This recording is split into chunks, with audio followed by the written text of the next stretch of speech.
Bien, entonces vamos a comenzar viendo pares craneales. Comenzamos primero con los pares oculomotores, que serían el tercero, el cuarto y el sexto par craneal, y luego avanzamos al resto de los pares craneales. ¿Sí?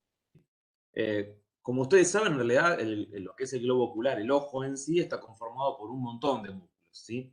Los que nosotros vamos a prestarle atención son los que comúnmente se denominan músculos extraoculares, o sea, aquellos que tienen movimiento voluntario, ejercido por el control de la corteza hacia los núcleos motores del tercero, cuarto y sexto par, como yo les dije. ¿Está bien? Es decir, vamos a tratar de ver la mayor parte de estos en forma muy, pero muy específica.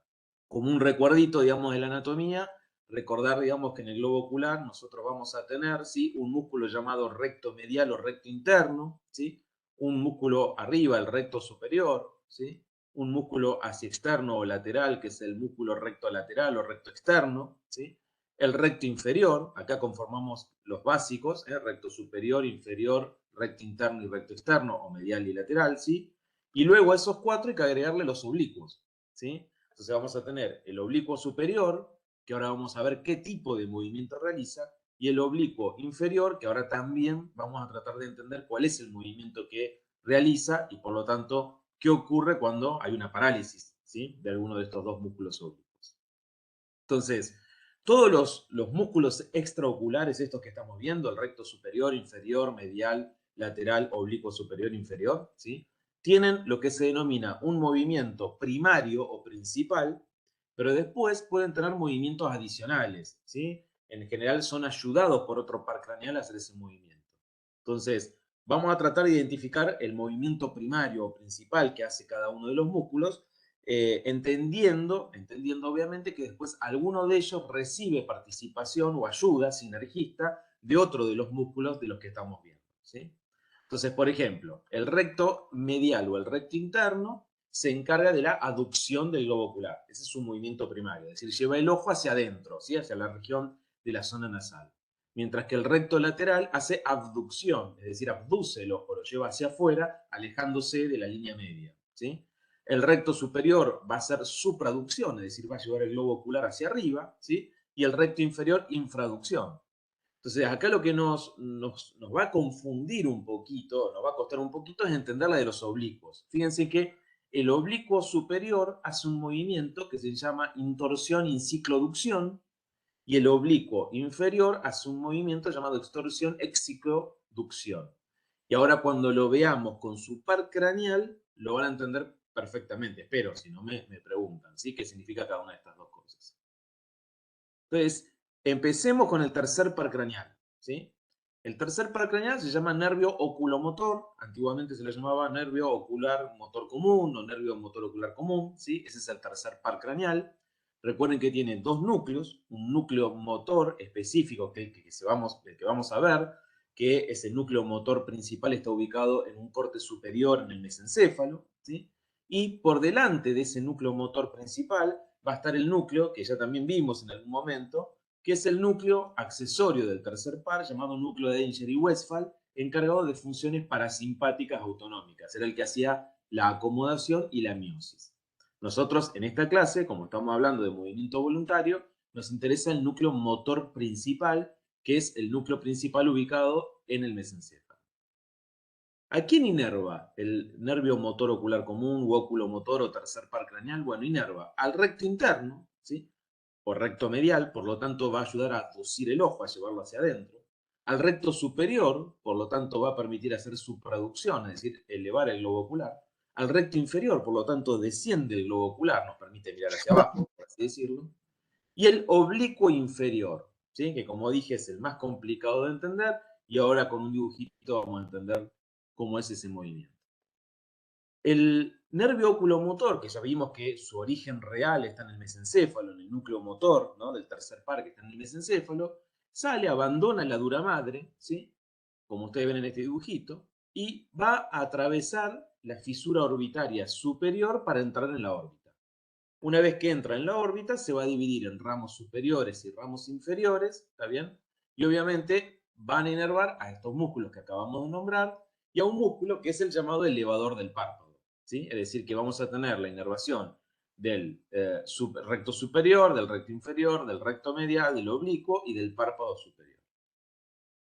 Lo que están viendo acá, ahora les explico los movimientos, ¿no? Lo que están viendo acá es a la izquierda de la pantalla una tomografía, a la derecha una resonancia magnética. Lo que se ve es el mesencéfalo, ¿sí? En el medio, y ahí están viendo, ¿sí? Algo blanquito que, como es blanco en la tomografía, decimos que es hiperdenso, en la resonancia hiperintenso, que es una isquemia. Esto que están viendo es una isquemia del mesencéfalo que ha afectado el tercer par craneal, ¿sí? El núcleo del tercer par craneal. Entonces, claro, uno dice, el tercer par craneal inerva al recto interno que aduce el ojo, es decir, lo lleva hacia interno, ¿sí? Hacia la nariz. Fíjense acá, ¿sí? Entonces, en esta imagen que ustedes tienen acá, ¿sí? ¿Cuál es el tercer par que están viendo en función en este momento? ¿El izquierdo o el derecho? Es una pregunta para ustedes. Izquierdo. Izquierdo. El izquierdo, ¿sí? ¿Por qué? Porque estamos aduciendo, llevando hacia adentro el ojo. En el caso del ojo derecho, lo estamos llevando hacia afuera. Entonces, esto no es el tercer par. Pero lo que está claro, que para hacer este movimiento requiero de dos pares craneales. Para el ojo izquierdo, el tercer par, que con el recto interno lo lleva hacia adentro, lo aduce. Y obviamente después vamos a ver, acá estaría el recto externo, el sexto par craneal, que abduce, lleva hacia afuera al ojo derecho, ¿sí? El recto superior, también inervado por el tercer par, como dije, hace su producción, es decir, lleva el ojo hacia arriba, ¿sí? Nos permite ver hacia el techo, sin mover la cabeza, ¿está bien? Fíjense en que el recto superior, en conjunto con el oblicuo menor, nos ayudan a ir hacia arriba también, ¿sí? Nos ayudan a mirar hacia arriba. Ahí tienen el movimiento específico del recto superior, ¿sí? El recto inferior, ¿sí? Es el otro inervado, ¿sí? Por el tercer par craneal, que lo que hace es infraducción, es decir, lleva el globo ocular hacia abajo, ¿sí? Nos permite mirar hacia el piso. Y acá viene lo primero, digamos. Cuando uno tiene un paciente como el que vimos en la tomografía o en la resonancia, con una isquemia del mesencéfalo, par craneal, solamente con síntomas relacionados con lo motriz, o también síntomas relacionados, obviamente, con lo autonómico, porque ahí estaba el núcleo autonómico parasimpático, ¿sí? Si se presenta una lesión del componente parasimpático, como el tercer parasemiosis, bueno, ese ojo quedará midriático, es decir, con una pupila dilatada, ¿sí? Pero tratemos, obviamente, de concentrarnos en lo que es movimiento voluntario ocular, ¿sí? Entonces, es obvio que si uno tiene el tercer par dañado, ¿sí? Como el tercer par craneal inerva al elevador del párpado, el primer problema, digamos, con el cual nos vamos a enfrentar en el examen físico es que el paciente va a tener ptosis palpebral, es decir, caída del párpado. Entonces, lo que estamos viendo en la figura A es una parálisis del tercer par craneal derecho, ¿sí? Entonces, el paciente se presenta con ptosis palpebral. Entonces, para examinarlo, obviamente vamos a tener que ayudarlo nosotros, ¿sí? Elevando nosotros al párpado, ¿sí? Y cuando elevemos el párpado, ¿sí? Y le pidamos al paciente que mire, por ejemplo, hacia afuera, el ojo derecho, como tiene el tercer par dañado y no puede aducirlos a llevarlo hacia adentro, va a quedar estático en el medio, ¿sí? Entonces, acá lo que vamos a tener es un paciente que su ojo izquierdo lo va a llevar perfectamente hacia afuera, ¿sí? Lo podría llevar hacia adentro también, pero el ojo derecho no puede llevarlo hacia adentro, ¿sí? No puede llevarlo hacia adentro. Fíjense acá, ¿sí? Acá tenemos una parálisis del tercer par craneal izquierdo. ¿Cómo me doy cuenta? Y bueno, primero porque estamos nosotros levantando el párpado superior, ¿sí? Si no lo tendría caído, tendría ptosis palpebral izquierda. Y fíjense que cuando al paciente, ¿sí? Le levantamos el párpado y le pedimos que mire al frente, con el ojo derecho no hay ningún problema, pero con el ojo izquierdo se observa una desviación hacia afuera, ¿sí? ¿Por qué hacia afuera? Porque obviamente el recto interno está debilitado, no tiene inervación, porque está paralizado el tercer par, y gana un poquito el sexto par craneal que abduce el ojo, es decir, lo lleva hacia afuera, ¿sí? A esto, ¿sí? Cuando le pedimos al paciente que mire hacia adelante y tiene un ojo perfectamente alineado, pero el otro ojo desviado, se lo llama estrabismo divergente, ¿sí? Estrabismo divergente porque el ojo está mirando hacia afuera. Y obviamente, como en un ojo la imagen cae en la fovea determinada, pero en el otro ojo no va a caer en el mismo lugar, los pacientes presentan diplopía, es decir, ven doble, ven doble. Bien, acá tienen el elevador del párpado normal arriba, abajo una parálisis del tercer par, ¿sí? Esto es en el contexto de una enfermedad que se llama miastenia gravis, que provoca también alteración, debilidad en el párpado superior, por eso hay ptosis palpebral. Y vamos a avanzar para que les vaya mostrando los músculos articuladamente, ¿sí? El sexto par craneal es más fácil que el anterior. ¿Por qué? Porque el sexto par craneal, que se llama nervio motor ocular externo o nervio abducens, solamente inerva a un solo músculo, que es el recto externo o recto lateral, cuya función, obviamente, es llevar hacia afuera, es decir, abducir el ojo, alejarlo de la línea media. Por lo tanto, como es el único músculo inervado por el sexto par craneal, es de esperar que cuando yo tengo una parálisis del sexto par craneal, ese ojo, ¿sí?, esté más desviado hacia adentro, porque hacia afuera no puede hacerlo justamente por la parálisis. Recordemos que el núcleo, ¿sí?, que el núcleo motor del sexto par craneal se encuentra en la protuberancia. Y si hacemos un poquito más de memoria, ¿sí?, recordemos que el séptimo par iba a ser como una especie de rodeo hacia el núcleo del sexto par, ¿sí?, si ustedes recuerdan eso, ¿sí?, que iba a formar lo que se llama la eminencia teres o eminencia del facial, ¿está bien? Y luego el sexto par craneal, ¿sí?, si recuerdan, va a tener su origen aparente, ¿sí?, en, digamos, en la línea o el surco que divide la protuberancia del bulbo, ¿está bien? Específicamente, ¿se acuerdan? De interno hacia externo. Es el más interno. Cuando sale de ahí, ¿sí?, el sexto par va a atravesar el seno cavernoso, ¿sí?, se va a ubicar hacia afuera, fíjense en el dibujito, ¿sí?, en el seno cavernoso, ¿sí?, hacia afuera, y por debajo de la arteria carótida interna, ¿sí?, va a entrar luego a la órbita, ¿sí?, a través de la fisura orbitaria superior y va a llegar a un solo músculo, como dijimos, que es el recto lateral o recto externo, ¿sí? Esto es lo más importante. Profe, Escucho, ¿cuál es el origen aparente? ¿Lo podrías repetir? sí. ¿Se acuerdan que el origen real del sexto par está en la protuberancia? ¿Sí? Y el origen aparente, no sé si recuerdan cuando vimos tronco, que decíamos que eran el sexto, 7 y el octavo, 6, 7, 8 decíamos, ¿sí? Entonces estaba ubicado, ¿sí?, el origen aparente en la unión bulbo-protuberancial, ¿está bien?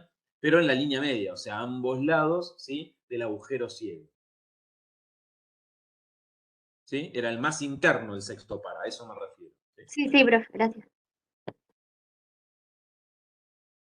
Entonces, ¿qué hace el sexto par craneal normalmente? Lleva el ojo hacia afuera. ¿Sí? Llevaría el ojo hacia afuera, o sea, hace abducción del globo ocular.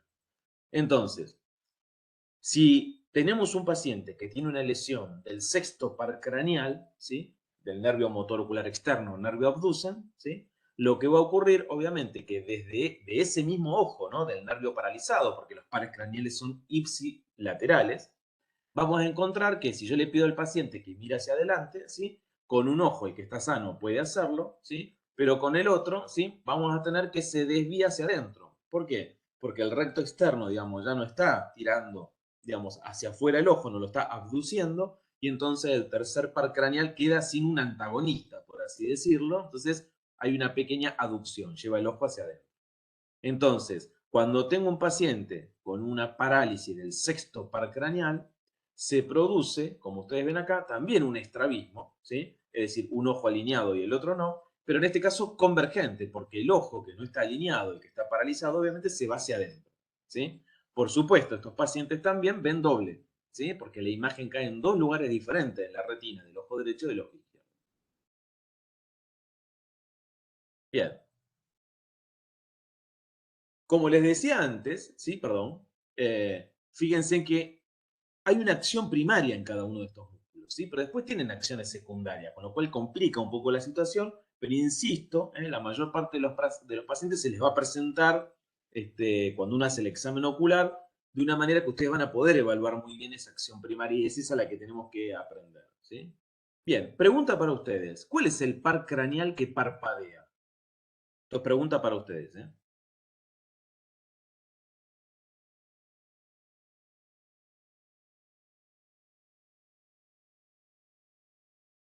Qué pregunta, ¿eh?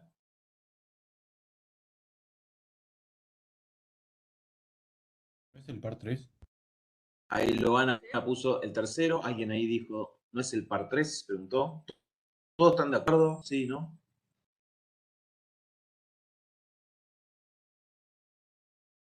No sé, profe, porque el par 3 se encarga del movimiento ocular. Sí, está bien, Es pero también el inervaba, elevador o sea, del que el tercer párpado. par inerva al superior, perdón, al elevador del párpado. Claro. Y pero ahí cuando Entonces, nos si yo, trabajás con el párpado,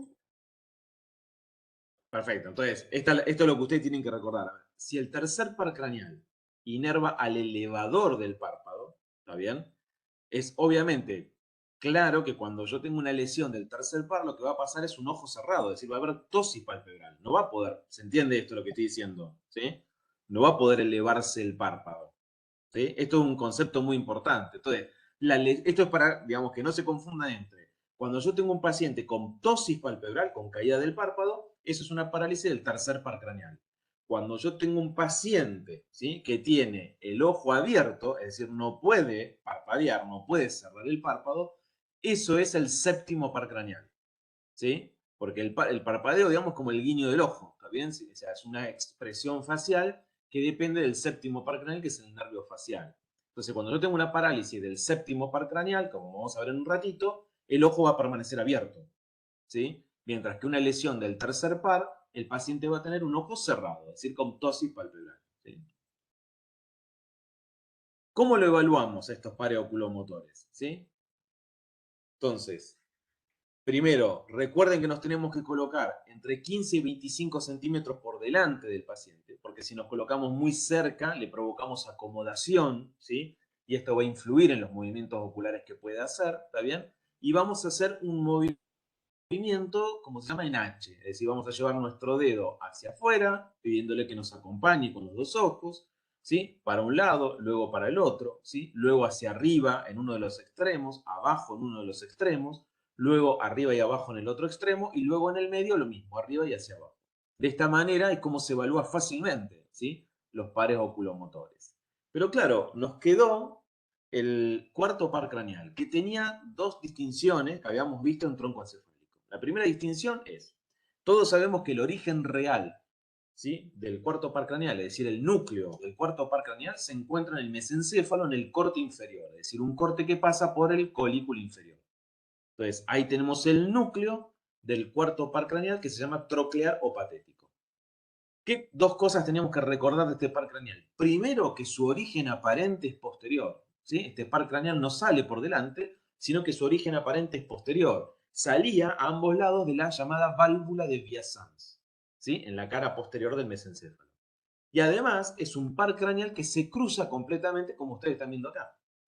Por lo tanto, el núcleo del cuarto par craneal izquierdo gobierna, ¿sí?, al ojo derecho, y el núcleo del cuarto par derecho gobierna al ojo izquierdo, ¿sí? Estas son las dos características fundamentales. Cuando sale, es decir, perdón, cuando se cruza, ¿no?, y rodea todo el mesencéfalo, tiene que dirigirse obviamente hacia adelante, porque tiene que ir hacia el ojo. Entonces, va a entrar a la dura madre subyacente, ¿sí?, va a entrar al seno cavernoso, a discurrir por la pared del seno cavernoso, entra a la órbita por la fisura orbitaria superior y llega a inervar a un solo músculo, ¿sí?, que es el músculo oblicuo superior. ¿Cuál es la función que tiene el músculo oblicuo superior? ¿Sí? Bueno, fíjense lo siguiente, y esto es importante. Gira el ojo hacia abajo y hacia afuera. ¿Sí? Entonces, el oblicuo superior va a girar el ojo, ¿sí?, hacia abajo y hacia lateral o afuera. Por lo tanto, cuando tengamos una parálisis pura del cuarto par craneal, lo que vamos a encontrar es con un ojo que va a estar hacia arriba y hacia adentro, ¿sí? Porque si la función normal es llevar el ojo hacia abajo y hacia afuera, nos vamos a encontrar cuando esté paralizado un ojo hacia arriba y hacia adentro, ¿sí? Entonces vamos a encontrarnos también con un estrabismo convergente, es decir, fíjense que acá tenemos un paciente que le pedimos que mire al frente, con el ojo derecho puede hacerlo, pero en el ojo izquierdo nos encontramos que está desviado hacia arriba, como dijimos, y hacia adentro, ¿sí? Esto es un estrabismo convergente, el paciente por supuesto puede ver doble, ¿sí?, tiene diplopía, ¿sí? Y lo importante, obviamente, ¿sí?, es que estos pacientes digamos, si quisiéramos hacer que el paciente mire hacia abajo, el paciente no va a tener otra opción que bajar toda la cabeza, porque no puede bajar ese ojito hacia abajo.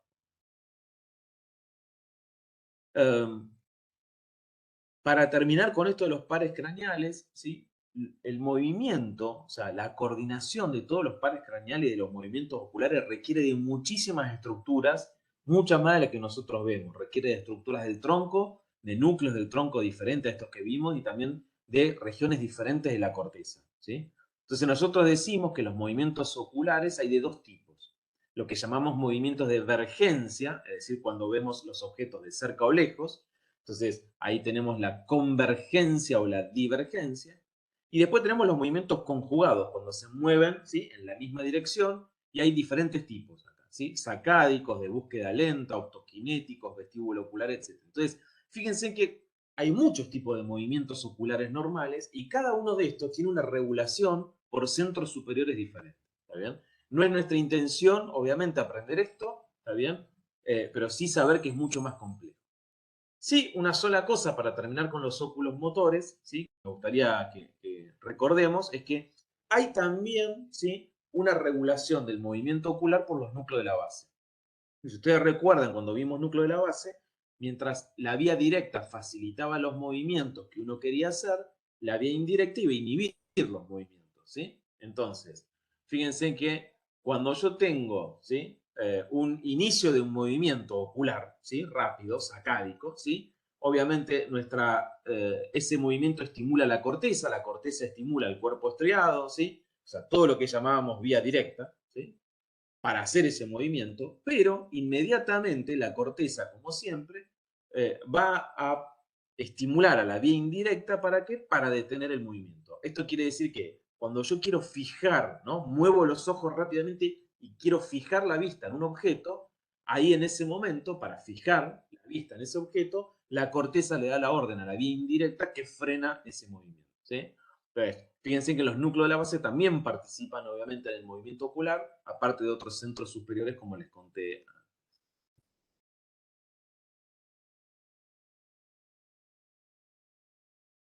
Bien, vamos a las preguntas antes de pasar al resto de los pares craneales, ¿sí?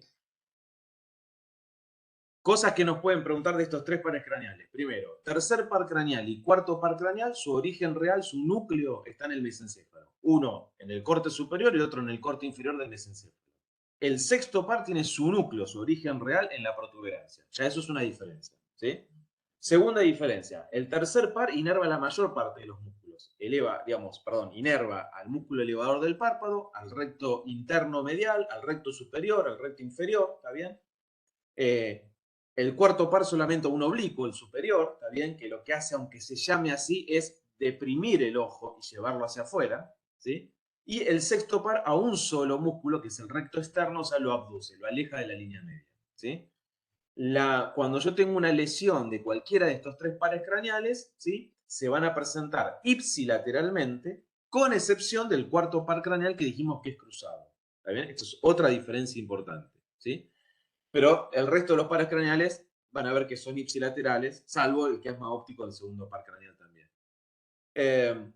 Y el otro concepto importante que me parece recalcar acá es, cuando nosotros le pidamos al paciente siempre que mire hacia adelante, ¿sí?, por ahí no vemos, digamos, nada muy, pero muy apreciable, ¿está bien? Entonces, para nosotros ver que hay lesión en los núcleos o en los nervios de los pares craneales, tenemos que provocar movimiento. Entonces, nos alejamos un poco del paciente, ¿sí?, con nuestro dedo o con una virome, y hacemos la maniobra y le pedimos que siga ese objeto, ¿sí?, mientras yo lo voy desplazando en el espacio.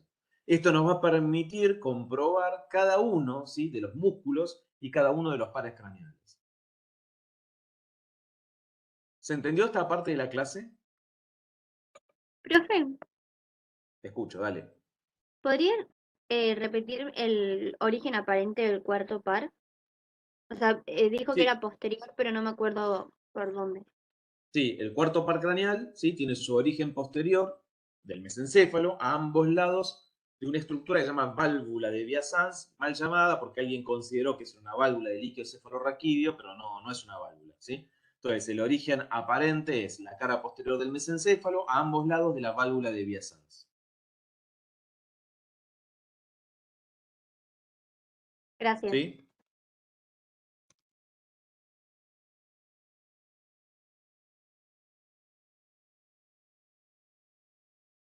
¿Alguna pregunta hasta acá que me quieran hacer?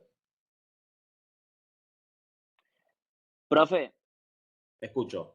¿podrás repetir, porfa, eso último de lo de la vía indirecta? ¿Cómo es que actuaba con el tema Sí, del lo que movimiento quise del decir ojo? es que los núcleos de la base, digamos, ustedes aprendieron que tengo una vía directa y una vía indirecta. Cuando yo quiero hacer un movimiento, la corteza le da orden a la vía directa para facilitar, para ayudar a hacer ese movimiento, pero inmediatamente la corteza estimula la vía indirecta para inhibir a todos los movimientos que no quiero hacer. ¿Sí? Entonces, yo voy, digamos, a correr o a saltar, digamos, necesito, por un lado, la vía directa que facilite esos movimientos, pero por otra parte, hay movimientos que no voy a querer hacer en esa trayectoria. Entonces, para eso está la vía indirecta. Con el ojo pasa lo mismo. Cuando yo empiezo a mover los ojos, ¿sí? Eso, digamos, y lo quiero llevar hacia un objeto y detenerme en un momento dado, la corteza, a través de la vía directa, facilita la realización de los movimientos, pero cuando yo quiero fijar la vista en un punto, necesito que actúe la vía indirecta para inhibir el movimiento. ¿Sí? Entonces, los núcleos de la base también participan por lo menos en estos movimientos que llaman sacádicos, estos movimientos rápidos, ¿sí? Para hacer seguimiento de un objeto en el espacio y en un momento detenerlo. ¿Sí?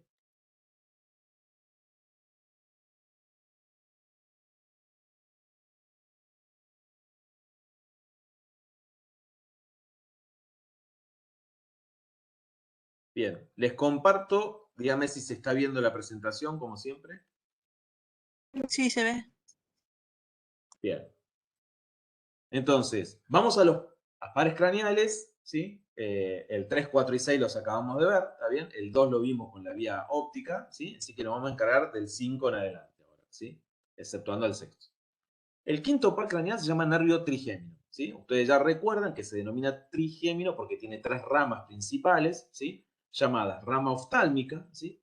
La rama maxilar superior y la rama mandibular o maxilar inferior, ¿sí? Por eso se llama nervio trigémino.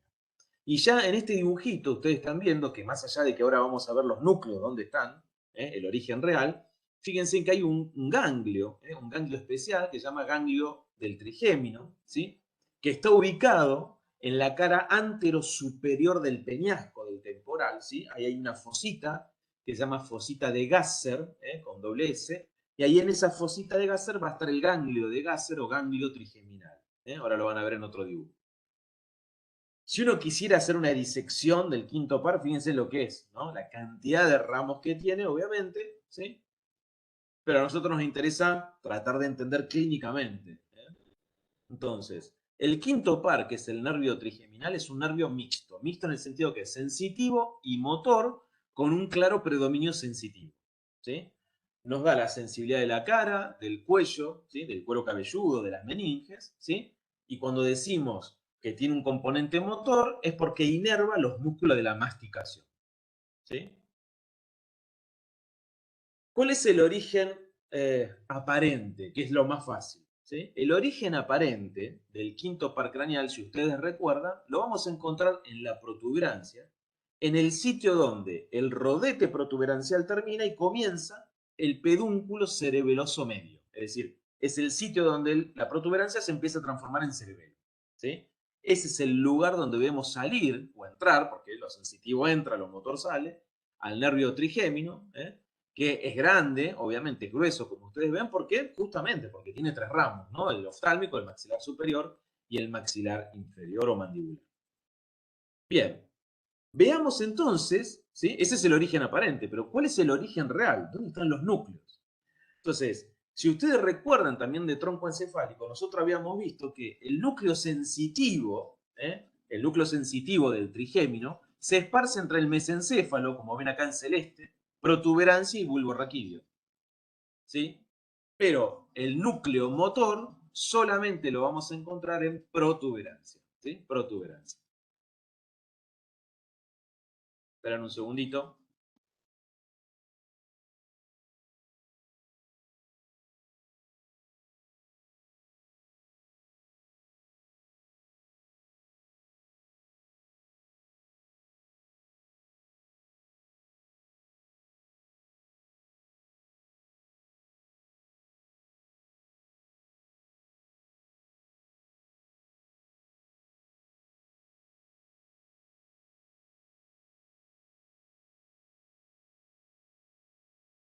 Mil disculpas, Comparto de nuevo. ¿Lo están viendo ahora y me escuchan bien? Sí. Sí, bueno. Entonces les decía que, digamos, el núcleo del quinto par, ¿sí? Tiene un núcleo sensitivo que se distribuye en el mesencéfalo, en protuberancia y bulbo. Ahora vamos a ver que los tres tienen diferente función sensitiva, ¿sí?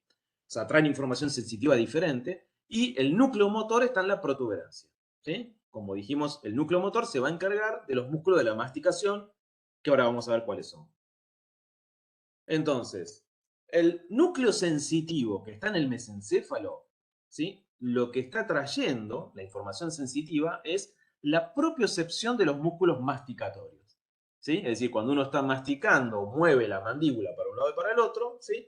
Tiene, obviamente, puede tener una percepción consciente de eso, ¿está bien? De dónde está ubicado esos músculos, ¿sí? Y eso es la propiocepción, ¿sí? Sería algo así como nosotros cuando vimos vías sensitivas, si recuerdan la vía lemniscal, que llevaba a la propiocepción consciente, acá sería lo mismo, sería como la vía lemniscal de la cara, ¿sí? O de la masticación. Entonces, el núcleo sensitivo del mesencéfalo trae la propiocepción de los músculos masticatorios. Luego tenemos el núcleo sensitivo de la protuberancia. ¿Y qué información sensitiva trae este núcleo sensitivo? ¿Sí? ¿Qué llega acá? Bueno, trae la sensibilidad táctil de la cara, ¿sí? Como si fuera de nuevo el tacto fino, ¿no? Digamos, la vía lemniscal de la cara, ¿sí? Y en la protuberancia encontramos al núcleo motor protuberancial para la masticación. Y nos queda, ¿sí? El núcleo sensitivo a nivel del bulbo raquídeo, ¿sí? Que lo que trae, ¿sí? La información que llega acá es la sensibilidad termoalgésica de la cara. Es decir, este núcleo sensitivo que está en el bulbo raquídeo se comporta, ¿sí? Como si fuera, digamos, la vía extralemniscal. Que si se recuerdan, la vía extralemniscal llevaba temperatura y dolor, ¿sí? Aparte del tacto grueso. Entonces, ahí tenemos entonces núcleo sensitivo mesencefálico, información de propiocepción de la masticación. Núcleo sensitivo de la protuberancia, tacto fino, por así decirlo, de la cara. Y el núcleo sensitivo vulvar, ¿sí? Trae la sensibilidad termoalgésica de la cara, ¿sí? Entonces, ahí tenemos los tres núcleos sensitivos, o en la protuberancia encontramos también el núcleo motor. Como les dije antes, nosotros acabamos de aprender dónde está el origen real, vimos el origen aparente y obviamente dijimos que también tenía una ayuda importante que es un ganglio, ¿sí? El ganglio del trigémino se va a encontrar en esta fosita que ustedes ven acá, se llama fosita de Gasser, que es una depresión que tiene la cara anterosuperior de esta estructura, que es el peñasco, el peñasco, ¿sí? Ahí lo ven, ¿sí? El ganglio de Gasser, ¿sí? Y ahí ven las tres ramas, ¿no? La superior, la media y la inferior o mandibular. Bien, entonces, ¿cuáles son, digamos, qué hace la rama oftálmica, la rama superior del quinto par craneal? Bueno, obviamente queda un montón de ramos, por ejemplo, ramo frontal, lagrimal, nasociliar, acá les marqué algunos, ¿sí? No hace falta saberse de memoria todos los nervios, pero veamos un poquito, digamos, qué es lo que hace, ¿sí? Esta rama oftálmica o superior del quinto par.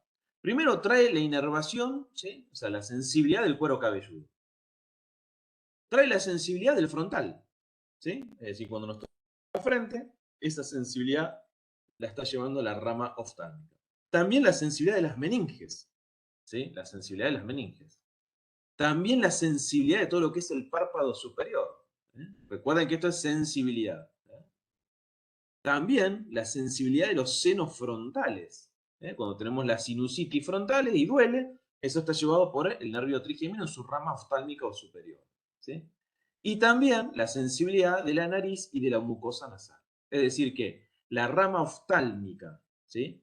La rama más superior del quinto par craneal trae la sensibilidad del cuero cabelludo, de las meninges, de la región frontal, del párpado superior y de la nariz y de la mucosa nasal, ¿sí? Recuerden obviamente que estamos hablando de sensibilidad, no de otra cosa. Ahora, luego tenemos la rama del medio del trigémino, que es el nervio maxilar superior, que también tiene sus propios ramos, ¿sí? Tiene el nervio maxilar, etcétera, ¿sí? Nervio meningio, pterigopalatino, alveolares, etcétera. Tampoco, digamos, pretendemos que uno recuerde todas las ramas de esa rama maxilar superior, pero, digamos, ¿qué información trae? sensitiva el nervio maxilar superior, la rama maxilar superior del trigémino? Primero, párpado inferior, es decir, la sensibilidad del párpado inferior va a estar dado por esta rama llamada maxilar superior del trigémino. También la sensibilidad de los senos maxilares y etmoideos, ¿sí? O etmoideos. También las mejillas, ¿sí? La sensibilidad del labio superior. La sensibilidad del paladar y el techo faríngeo, importantísimo para la deglución, cosa que vamos a ver el cuatrimestre que viene, ¿sí? Y la sensibilidad de los dientes superiores. Cada vez que nosotros tenemos un arreglo, digamos, de un diente superior, bueno, eso está inervado obviamente por esta rama maxilar superior, que es una de las 3 ramas del trigémino, ¿sí? Entonces, recordando nervio maxilar superior o rama maxilar superior, tenemos párpado inferior, seno maxilar y etmoideo, mejillas, labio superior, paladar y techo faríngeo y dientes superiores. Todo sensibilidad, ¿no? Estamos hablando de sensibilidad. Y nos queda las ramas, o sea, el nervio más inferior, la rama más inferior del trigémino, que es el nervio maxilar inferior o mandibular del quinto par, ¿sí? Y este es el que es mixto, es decir, es sensitivo y motor, ¿sí? Cuando decimos sensitivo, ¿por qué? Digamos, porque trae la sensibilidad del labio inferior, de los dientes inferiores, de los 2/3 anteriores de la lengua. Ojo que estoy hablando de la sensibilidad, no del gusto. De la región lateral de la cara, ¿sí? Especialmente la zona inferior, ¿sí? Y todo lo que es la sensibilidad de la articulación temporomandibular, ¿sí? Estamos hablando de sensibilidad de esta región inferior, ¿sí? Y obviamente, como también dijimos que es un nervio mixto, este mandibular o maxilar inferior, es el nervio que nos va a dar la motilidad de los músculos masticatorios. ¿Cuáles son esos músculos? Y bueno, son el macetero, que como ustedes ven se inserta en la arcada cigomática hasta el maxilar inferior, ¿sí? O mandíbula, ¿sí? El músculo temporal, que en realidad es más interno y se inserta en la parte más interna de la arcada cigomática, ¿sí? Acá tienen el macetero en una pieza macroscópica, ¿sí? Fíjense en cómo se mueve, ¿sí? Tanto el temporal, ¿sí? Como el macetero, son músculos sinergistas para la masticación. Y nos queda otro músculo masticatorio, inervado por este nervio, que es el pterygoideo lateral o externo, que hace este tipo de movimiento, nos permite la propulsión y retropulsión de la mandíbula. Pterygoideo lateral o externo.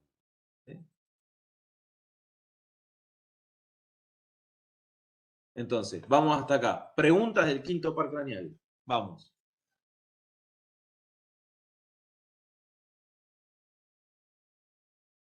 ¿Se entendió todo? ¿Sí? Buenísimo. Vamos al séptimo par, entonces. Séptimo par craneal, nervio facial. ¿Sí? El nervio facial es un nervio craneal mixto, es sensitivo motor y como ustedes saben, el nervio facial, además de sensitivo motor, es un nervio que tiene un componente autonómico parasimpático, ¿sí? ¿Cuál es el origen real? Bueno, fundamentalmente el núcleo motor del séptimo par craneal se encuentra, ¿sí? En la protuberancia, en la protuberancia, ¿está bien? Y cuando decimos el origen sensitivo, la parte sensitiva, estamos hablando fundamentalmente del núcleo del tracto solitario. Pero estamos hablando básicamente de núcleos que se encuentran en la región más inferior, ¿sí? Del tronco encefálico.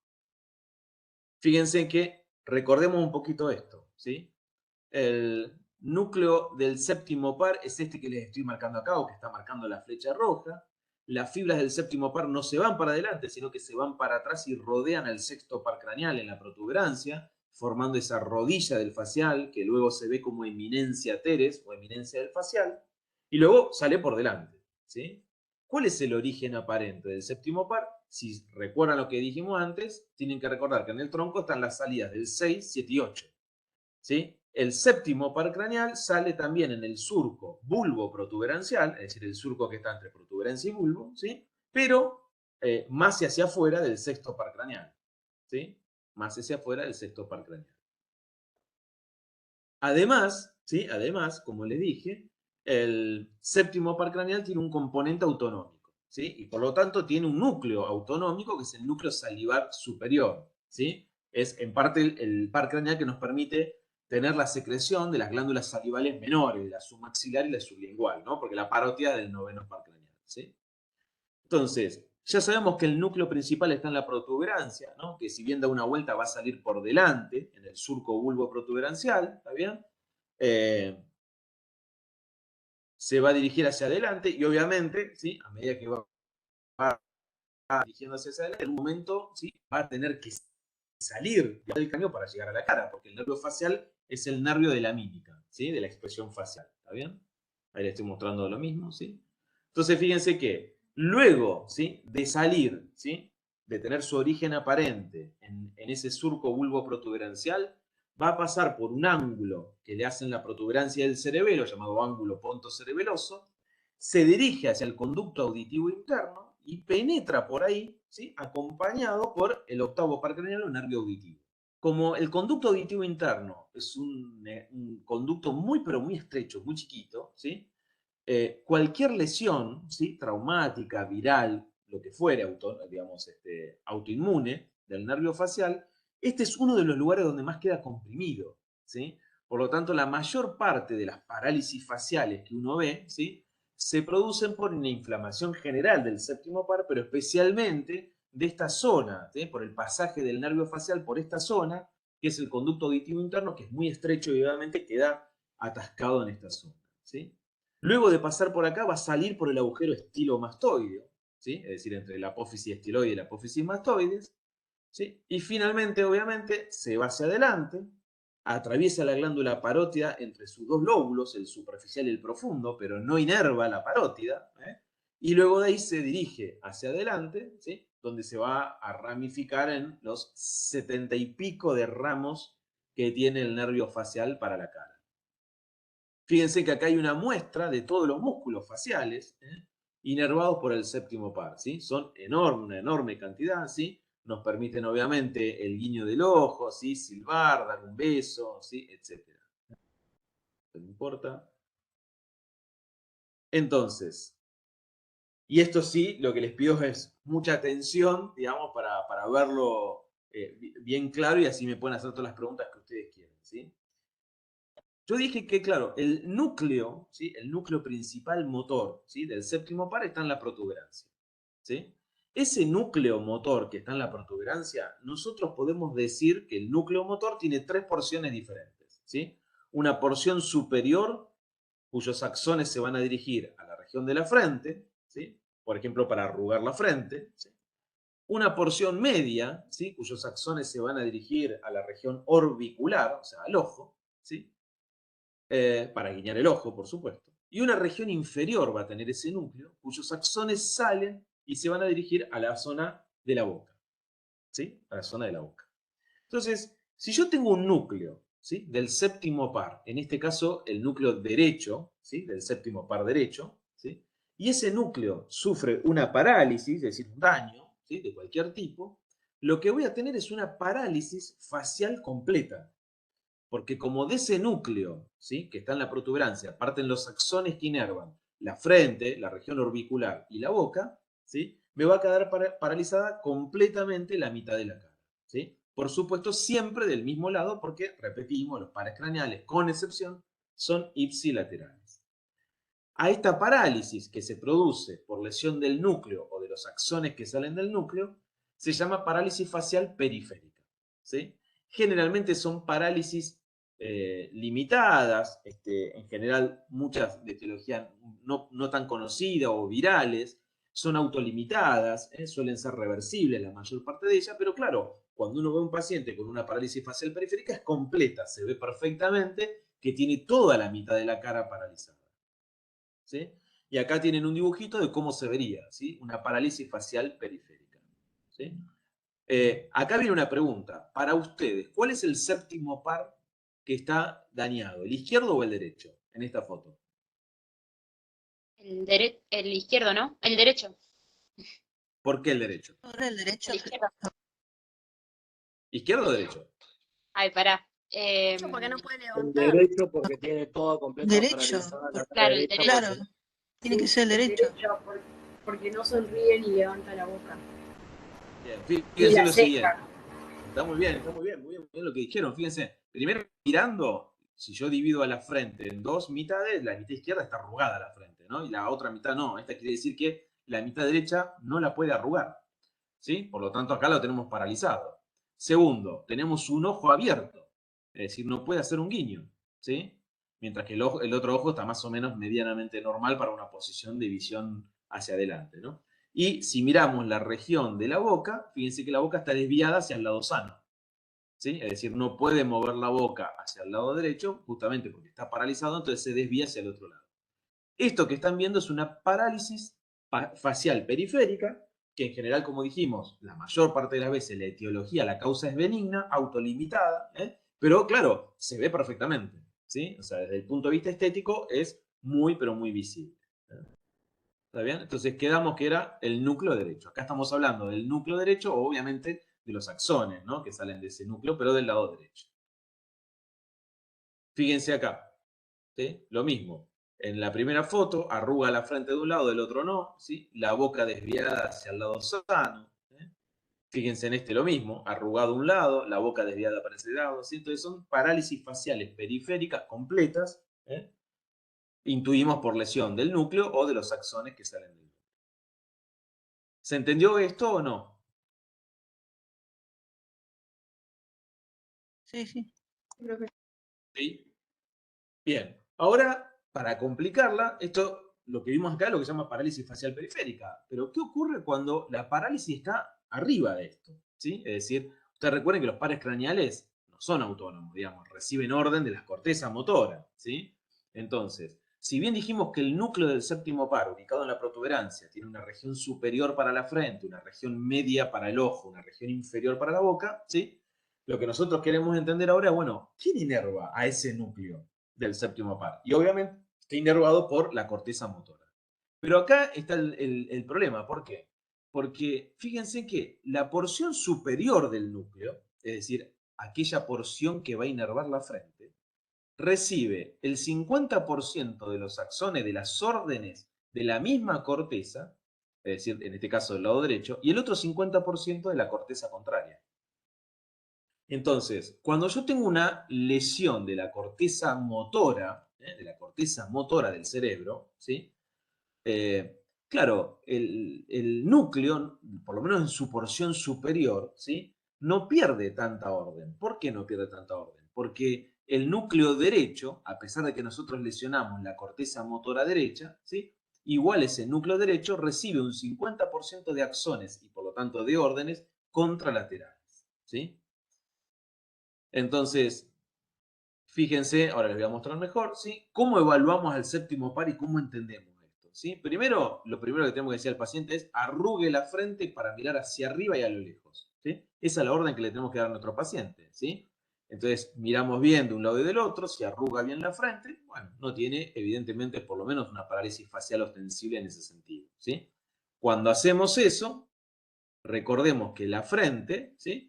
Le llegan axones que son procedentes de la porción superior del núcleo que está en la protuberancia, que era el que inervaba la frente, ¿sí? De un lado y del otro, por supuesto, ipsilateralmente. Ahora, ¿qué es lo que acabamos de decir? Que la corteza motora derecha, ¿sí? Le da 50% de axones a esa parte superior del mismo lado derecho, y la corteza motora derecha le da el 50% de las órdenes a la región superior del núcleo, pero contrario, a la izquierda. Entonces, cuando yo tengo una lesión de la corteza motora derecha, ¿sí? Perdí el 50% de las órdenes del lado derecho y del lado izquierdo del núcleo, digamos, de lo que se va a dirigir a la frente, pero eso no importa. ¿Por qué? Porque esa porción superior del núcleo también va a recibir del lado contralateral el 50% de las órdenes, ¿sí? Como ven acá en este dibujito, ¿sí? Entonces, cuando yo tengo un paciente con una lesión de la neurona motora superior, por ejemplo, los pacientes que tienen una ACV, ¿sí?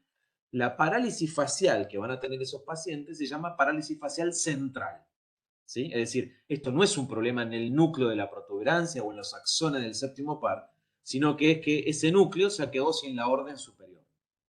Y la parálisis facial central tiene una característica, que se ve muy poco en la región de la frente, la manifestación. Y la explicación de por qué se ve poco en la frente, ¿sí? Es justamente esta, porque si bien el núcleo derecho, la porción superior de ese núcleo, inerva completamente a la frente derecha y la porción superior del núcleo izquierdo completamente a la frente izquierda, ambas porciones superiores de ese núcleo reciben 50 y 50% de orden. Entonces, si yo paralizo una corteza motora derecha, no importa la otra, le va a mandar orden y de alguna manera yo voy a poder arrugar algo la frente. No sé si se entendió esto de lo que estoy hablando, si todos lo entendieron. Entonces, profe, o sea, ¿se puede arrugar la frente igual? ¿No es que se arruga con menos fuerza o sí? Sí, O sea, puede a la tener vista no es cierta notable. debilidad, claro, puede tener cierta debilidad, pero no lo vas a ver como en la parálisis facial periférica, ¿sí? Porque en la parálisis facial periférica vos tenés el núcleo o los axones directamente dañados, por lo tanto, la región de la frente, que recibe el 100%, la frente recibe el 100% del núcleo del mismo lado, ¿sí? No va a recibirlo. Entonces ahí vas a ver muy bien que está lisa la frente, no la puede arrugar, ¿sí? Pero cuando la lesión es arriba, en la corteza motora, ¿sí? Es decir, la corteza motora le da orden al núcleo que está abajo, ¿sí? Y estamos viendo solamente lo que ocurre en la frente. Nosotros acabamos de aprender que la porción superior del núcleo, es decir, aquel que se encarga de la frente, recibe en orden 50 y 50 de la corteza derecha y la corteza izquierda. Por lo tanto, si yo daño la corteza motora derecha, no importa, porque la corteza motora izquierda le va a dar orden igual al lado derecho. ¿Esto qué quiere decir? Que no voy a ver, ¿sí? Muy lisa la frente, ¿sí? Algo de arruga lo voy a ver. Puede estar debilitado, por supuesto. Cuando yo trato de hacer una maniobra en la frente con el paciente, lo voy a encontrar debilitado, ¿sí? Pero no va a ser tan ostensible, tan visible como la otra. ¿Se entendió? Es decir, que la parálisis facial central, es decir, cuando se lesiona la corteza motora, es menos ostensible, menos visible clínicamente, pero obviamente la causa es más grave, porque en general la lesión de la neurona motora superior es una ACV, ¿sí? El 85% de las veces es isquémico y 15% hemorrágico. En cambio, la parálisis facial periférica, ¿sí? Que son abruptas, el paciente se asusta porque le pasa de un momento a otro, ¿está bien? Se ve mucho, es muy visible, ¿está bien? Pero en general la causa es autolimitada y benigna. ¿Sí? Esa es la diferencia. Genial. ¿Quedó claro hasta acá o no? Sí. Profe, entonces Les podríamos muestro. decir que, perdón, Sí. podríamos decir que No, una dale, lesión dale. en la corteza siempre va a estar asociada a demás cosas, en cambio en el núcleo va a estar aislada, digamos, va a ser solamente la cara. Podríamos ponerlo Sí, así. claro, porque el núcleo del séptimo par, vos vas a ver la Claro. manifestación en los músculos de la mímica. ¿Sí? ¿Está bien? Después puede tener otras cosas porque el nervio facial no se encarga solamente de la mímica. ¿Sí? Digamos, también trae sensibilidad, por ejemplo, del oído. ¿Sí? Entonces, los pacientes, en realidad, no sé si recuerdan, por ahí cuando vimos audición, que hay un reflejo de protección del oído que se llama reflejo del estapedio. ¿Sí? Que es cuando yo entro a una discoteca, digamos, ¿sí? O estoy en medio de, digamos, de una pista de un avión, ¿sí? Y se encienden las turbinas, eso me puede ocasionar un trauma acústico. ¿Cómo se protege mi oído? Cuando recibe mucha intensidad de sonido, le manda esa señal al tronco y el séptimo par lo que hace es, a través del músculo del estapedio, es tensar a los huesecillos para que ese sonido intenso no vaya al oído interno, ¿sí? Entonces fíjense que el séptimo par nos protege de los sonidos intensos. Por lo tanto, cuando yo tengo una parálisis del séptimo par, lo que suelen decir los pacientes es que escuchan ruidos molestos, escuchan más, tienen hiperacusia, porque no hay nada que los proteja del sonido intenso. ¿Sí? Y a veces la hiperacusia precede a la parálisis facial. Es decir, a veces los pacientes vienen con horas y horas que se quejan del ruido, del ruido normal, ¿sí? Como que escuchan más de lo normal, ¿está bien? Y después aparece la parálisis facial. ¿Sí? Sigo con el séptimo par, ¿sí? Para que sigan entendiendo la parálisis facial periférica, perdón, central, que es la más complicada. ¿Sí? También, ¿cómo evaluamos el séptimo par? ¿Sí? Por un lado decíamos que arrugue la frente, pero ahora le decimos al paciente, cerrá los ojos con toda tu fuerza, no deje que yo lo abra. ¿Sí? Entonces yo trato de abrir los ojos mientras él los cierra, ¿sí? Y ahí estoy, obviamente, viendo cómo es los músculos orbiculares. ¿Sí? Acá estamos en el músculo orbicular, como ustedes ven ahí. Pero claro, nosotros ya aprendimos que el núcleo del séptimo par tiene una región del medio, ¿sí? que se va a encargar, obviamente, perdón que acá está puesto antes que lo que tendría que poner, perdón, el núcleo tiene una región del medio que se va a encargar de la inervación de los músculos orbiculares, ¿sí? Eso es ipsilateral. Pero, ¿cómo es la inervación de la corteza? Y fíjense una cosa curiosa, ¿no? La corteza motora derecha, ¿sí? El 70% de los axones de la corteza motora derecha inerva a la porción media del núcleo del lado izquierdo. O sea, se hace contralateral el 70%. Y el 30% ipsilateral. Lo mismo ocurre con la corteza motora izquierda. El 70% se cruza al otro núcleo, al del lado derecho, y el 30% al núcleo del mismo lado. Esto es lo que hace que cuando yo tengo una lesión de la corteza motora derecha, por ejemplo, ¿sí? Si bien en la frente no se ve mucho, empieza a verse un poco en la región orbicular esa parálisis facial central, porque claro, si yo lesiono la corteza motora derecha, dejé lesionado el 70% de los axones que le dan orden a la región de la órbita, ¿sí? Del lado izquierdo. Entonces, acá sí vamos a ver un paciente que tiene una parálisis orbicular muy manifiesta contralateral. Y también, ¿cómo evaluamos al séptimo par? Obviamente le pedimos al paciente que tire las comisuras labiales como que sonría con fuerza, ¿sí? Ahí estamos evaluando el buccinador, que tira hacia abajo las comisuras labiales, ¿sí? Como si estuviera llorando, ¿eh? Fíjense en acá, ¿eh? Y palpamos las caras laterales del cuello, porque ahí está el platisma, o cutáneo del cuello, también inervados por el séptimo par. Entonces esas son maniobras que le vamos a decir al paciente para evaluar al séptimo par. ¿Y quién inerva estos músculos de esta región inferior? Bueno, estos músculos, como el buccinador, están inervados por la parte inferior, ¿sí? del núcleo. Pero fíjense en lo que ocurre. La corteza motora derecha le da 90% de inervación a la región inferior del núcleo contralateral, ¿sí? Y la corteza motora izquierda le da el 90% de inervación contralateral al núcleo, ¿sí? Entonces, claro, si yo lesiono la corteza motora derecha, ¿sí? La región inferior del núcleo, es decir, aquella que va a inervar la boca, ¿sí? Se quedó sin el 90% de las órdenes y por lo tanto es muy pero muy manifiesto en la boca. Entonces, cuando yo tengo una lesión de la neurona motora superior, o corteza motora derecha, ¿sí? No solo me voy a encontrar como cuando vimos motor con un paciente que tiene una hemiplejía, brachiocrural contralateral, porque el haz piramidal se cruza, sino que esa hemiplejía va a ser facio-brachiocrural, y cuando digamos facio, es lo que se llama parálisis facial central. Poco manifiesta en la frente, un poco más manifiesta en la órbita, muy manifiesta en la región de la boca. Y la explicación está en qué porcentaje de los axones se cruzan. Entonces, cuando uno ve un paciente, repito, con una parálisis facial periférica, ¿sí? Es muy notable. Fíjense que se ve completa la mitad de la cara paralizada. No arruga una parte de la frente, el ojo queda abierto y la boca está desviada para el otro lado. Pero cuando la parálisis es una facial central, es decir, por lesión de la neurona superior, es menos visible en la frente, porque se acuerdan que la frente está inervada 50 y 50 por las cortezas, un poco más manifiesta en el ojo y muy manifiesta en la boca, ¿sí? Entonces, las parálisis faciales periféricas son muy visibles semiológicamente, clínicamente, pero la etiología suele ser benigna y autolimitada. Las parálisis faciales centrales suelen ser, obviamente, más complicadas, aunque menos ostensibles desde el punto de vista estético. ¿Sí? ¿Se entendió esto del séptimo par?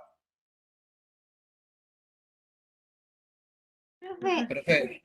dice que 90% era contralateral y 10 ipsi, ¿no? Claro, de la parte inferior. Sí, sí, ¿Sí? de la Ustedes que era claro, 70-30. lo que tienen que recordar, a ver, lo que tienen que recordar es el núcleo del séptimo par que está en la protuberancia, el derecho le da inervación a la mitad derecha de la cara.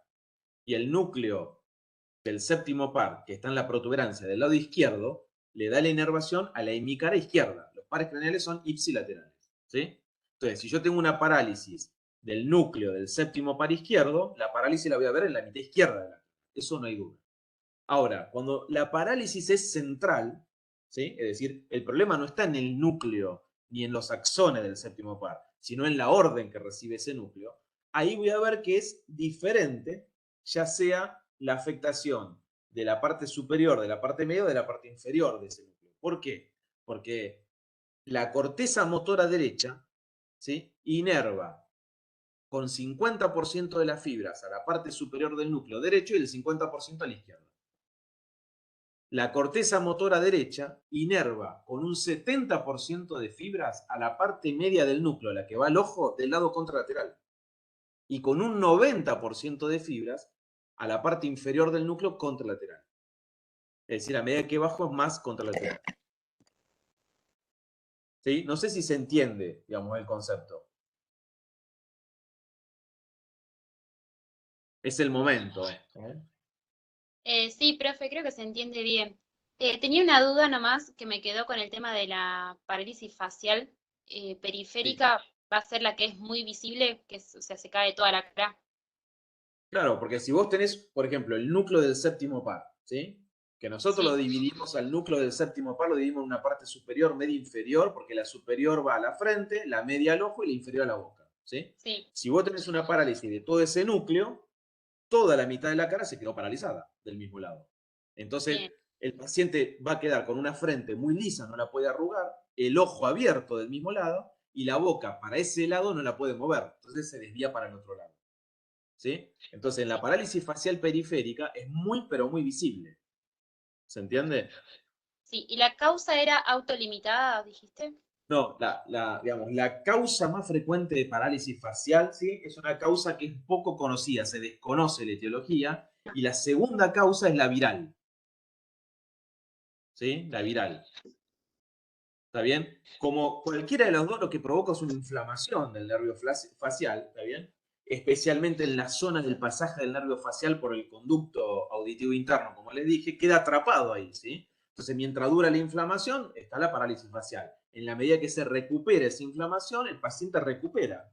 El 70-80% de los pacientes recupera completo la función. Después hay un 10, un 13% que queda con alguna secuela mínima y hay un 7% aproximadamente que queda con una parálisis facial visible crónicamente. ¿Sí? Pero la mayor parte es autolimitada. ¿Sí? En general, entre 4 y 6 semanas desaparece la parálisis facial. ¿Sí? En cambio, tener una parálisis facial central significa lesionar la corteza motora, o sea, es como una lesión de neurona motora superior o del haz piramidal. Entonces el paciente viene hemipléjico, imagínense, ya estamos hablando de otra enfermedad, ¿sí? Está sin movimiento voluntario de la mitad contralateral del cuerpo, o sea, lo que menos importa es la estética de la cara, ¿sí? Pero como estamos viendo la parálisis facial central, recordemos que en esta parálisis facial central es menos visible, ¿está bien? Desde el punto de vista estético, ¿está bien? Y si uno la quiere ver bien, lo que más se ve es en la boca, un poco menos se ve en el ojo y prácticamente no se ve mucho en la frente, ¿sí? No se distingue mucho esa parálisis en la frente. Pero obviamente lo que importa en la parálisis central es que el paciente está hemipléjico, ¿no? No puede moverse. ¿Sí? ¿Quedó claro?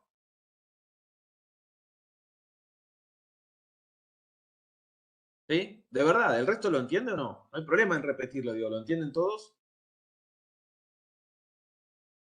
Profe, a mí me quedó una duda del componente autonómico que hablaste del séptimo par. No te Sí. entendí. Claro, esto que estamos viendo, ¿sí?, lo que acabo de nombrar acá es la parálisis motora facial, ¿sí? De los músculos de la expresión, de la mímica, ¿está bien? Pero obviamente el séptimo par también trae sensibilidad, ¿sí? Porque trae sensibilidad, por ejemplo, trae el gusto de los 2/3 anteriores de la lengua, ¿sí? Trae parte de sensibilidad de algunas estructuras del oído interno, ¿sí? Participa en el reflejo de cuidado o reflejo del estapedio, etc. Pero además tiene función autonómica. ¿Y cuál es la función autonómica? Y la principal es que el séptimo par se encarga de la inervación de las glándulas salivales, ¿sí?, menores, o sea, la glándula submaxilar y la sublingual, que más o menos un 20, un 30% de la secreción salival, ¿sí?, del día. ¿Está bien? Y aparte, el séptimo par se encarga de la inervación de algunas glándulas lagrimales, ¿sí?, también. ¿Sí? Entonces ahí tenemos función autonómica. Función autonómica. Lo que pasa es que el núcleo autonómico no es el mismo que el núcleo motor. ¿Está bien? El núcleo autonómico tiene un nombre propio, está separado de ese, pero los axones viajan después juntos.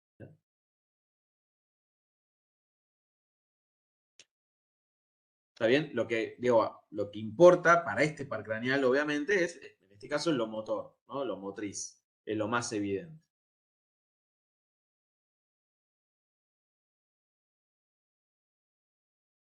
¿Vamos hasta acá o no?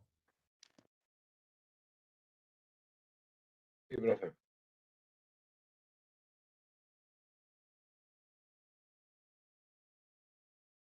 ¿Se ve presentación?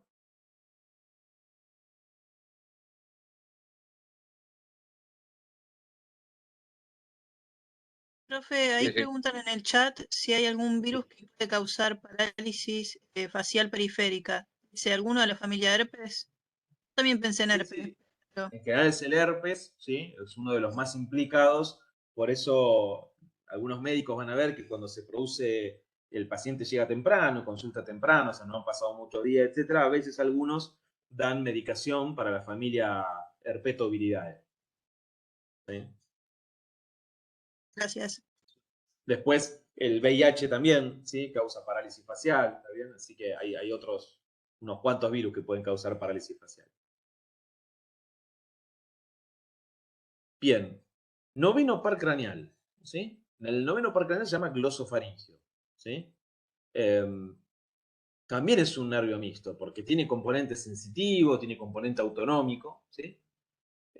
¿Dónde se encuentra el núcleo del glosofaringio? En general, el noveno par, el décimo primero y el 12º son los que se denominan pares bajos, es decir, su núcleo va a estar en el bulbo raquídeo, ¿sí? Ahora, ¿cuál es el origen aparente? ¿Sí? Si ustedes recuerdan, cuando vimos tronco encefálico, el bulbo raquídeo tenía las pirámides vulvares bien en el centro, atrás de la pirámide vulvar un surco llamado preolivar, luego estaban las olivas, que era esa columna que se ve ahí, ¿sí? Y luego detrás de la oliva un surco llamado retroolivar. Entonces, el noveno, el décimo y el 11º par craneal emergen, o sea, el origen aparente, está en el surco retroolivar, retroolivar. Mientras que en el surco preolivar emerge el 12º par craneal. Entonces, donde ahí ven 21, 22 y 24, serían el noveno, el décimo y el 11º par craneal, surco retroolivar, y donde ustedes ven un nervio marcado con el número 23 en este dibujo, es el nervio hipogloso, el 12º par craneal. ¿Sí? Entonces, fíjense que emerge del surco retroolivar, ¿sí? Con el 10 y el 11, como dijimos, 9, 10 y 11, el surco retroolivar, viajan juntos a través del agujero yugular, ¿sí? Ahí lo tienen marcado, ¿sí? En el cráneo. Descienden lateralmente a través de la faringe, pasan entre la carótida y la vena yugular, ¿sí? Perdón. Pasan alrededor del borde inferior del músculo estilofaringio, al cual inerva, por lo tanto, acá ya podemos intuir que el noveno par craneal, el glosofaringio, se encarga por lo menos de parte de la deglución, ¿sí? Y penetra los músculos faringios constrictores para alcanzar la base de la lengua, ¿sí? Cuando decimos la base de la lengua, ¿por qué? Porque el nervio glosofaringio va a dar el gusto del tercio posterior de la lengua, ¿eh? Todo lo que es la sensibilidad y el gusto del tercio posterior de la lengua, ¿sí? El núcleo motor del noveno par es el llamado núcleo ambiguo, núcleo ambiguo, que se encuentra, ahí se los estoy marcando, espero que lo estén viendo en rojo, ¿sí? No el de atrás, el de más adelante, ¿sí? Que se encuentra acá en el bulbo raquídeo, en esta región, ¿sí? Si uno mira la faringe, ¿sí? Aunque esto después lo vamos a ver el cuatrimestre que viene, de todos los músculos en general faringios, con exclusividad, solo inerva a un músculo llamado estilofaringio, ¿sí? ¿Por qué? Porque el resto de los músculos constrictores, deglutorios, los comparte con el 10º par craneal. Después, como les dije, toda la parte sensitiva del glosofaringio tiene que ver con el tercio posterior de la lengua, con el gusto, ¿sí? Y con la faringe, ¿sí? Y también trae sensibilidad aferente, o sea, sensibilidad de la región, digamos, palatina, del paladar, de la nasofaringe y de algunas regiones del oído, ¿sí? Especialmente de las regiones cartilaginosas del pabellón auricular, ¿sí? Entonces trae mucha sensibilidad, digamos, como le dije, ¿sí? De la parte posterior de la lengua, ¿sí? De la región del paladar blando, ¿sí? De la nasofaringe y de alguna región del pabellón auricular, ¿sí? También el noveno par, y acá está el componente autonómico, ¿sí? Trae información de lo que era el reflejo baroreceptor, que era el reflejo principal que controla la presión arterial, ¿sí? Y, si recuerdan también, ¿sí? El glosofaringio, desde el punto de vista autonómico, inerva la glándula parótida, ¿sí? Es decir, nuestra glándula salival mayor, responsable de casi el 90% de la saliva en el día, está inervada por el noveno par o glosofaringio. Claro, es muy difícil evaluar solo el noveno par porque muchas de las partes que inerva el noveno par son compartidas con el décimo par, muchos de ellos, ¿sí? Y entonces es muy difícil separarlos en la evaluación, ¿sí? Entonces, fíjense que el décimo par craneal, que es el neumogástrico, ¿sí? O vago, ¿sí? Inerva, como dijimos antes, con el noveno par los constrictores de la faringe. Entonces, cuando uno evalúa deglución, está evaluando al noveno y al décimo par juntos, ¿sí? Pero además, el décimo par craneal, ¿sí? O neumogástrico, ¿sí? Inerva con el quinto par algunos músculos del paladar, ¿sí? Como vimos antes en el quinto par. También emite fibras motoras para la faringe del paladar, ¿sí? Inerva el músculo cricotiroideo, la inervación sensitiva de la laringe, ¿sí?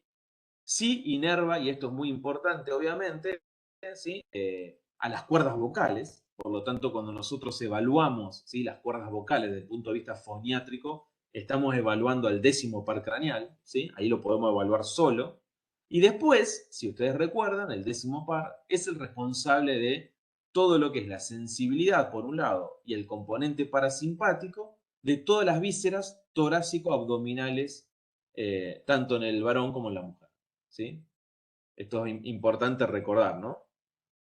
Las fibras motoras, ¿sí? Del décimo par craneal, ¿sí? Se encuentran en un núcleo que se llama núcleo dorsal motor del vago, ¿sí? Núcleo dorsal motor del vago, y una parte en el núcleo ambiguo.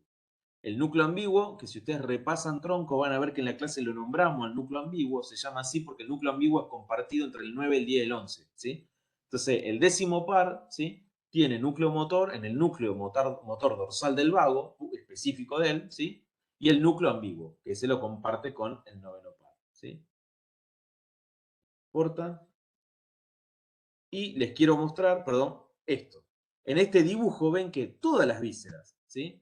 Prácticamente vísceras cervicales, torácicas, abdominales y muchas pelvianas están inervadas por el décimo par craneal, ¿sí? Entonces, cuando uno tiene hambre y escucha esos ruidos de motilidad intestinal, eso es el décimo par craneal, liberando acetilcolina en el músculo liso intestinal, ¿sí?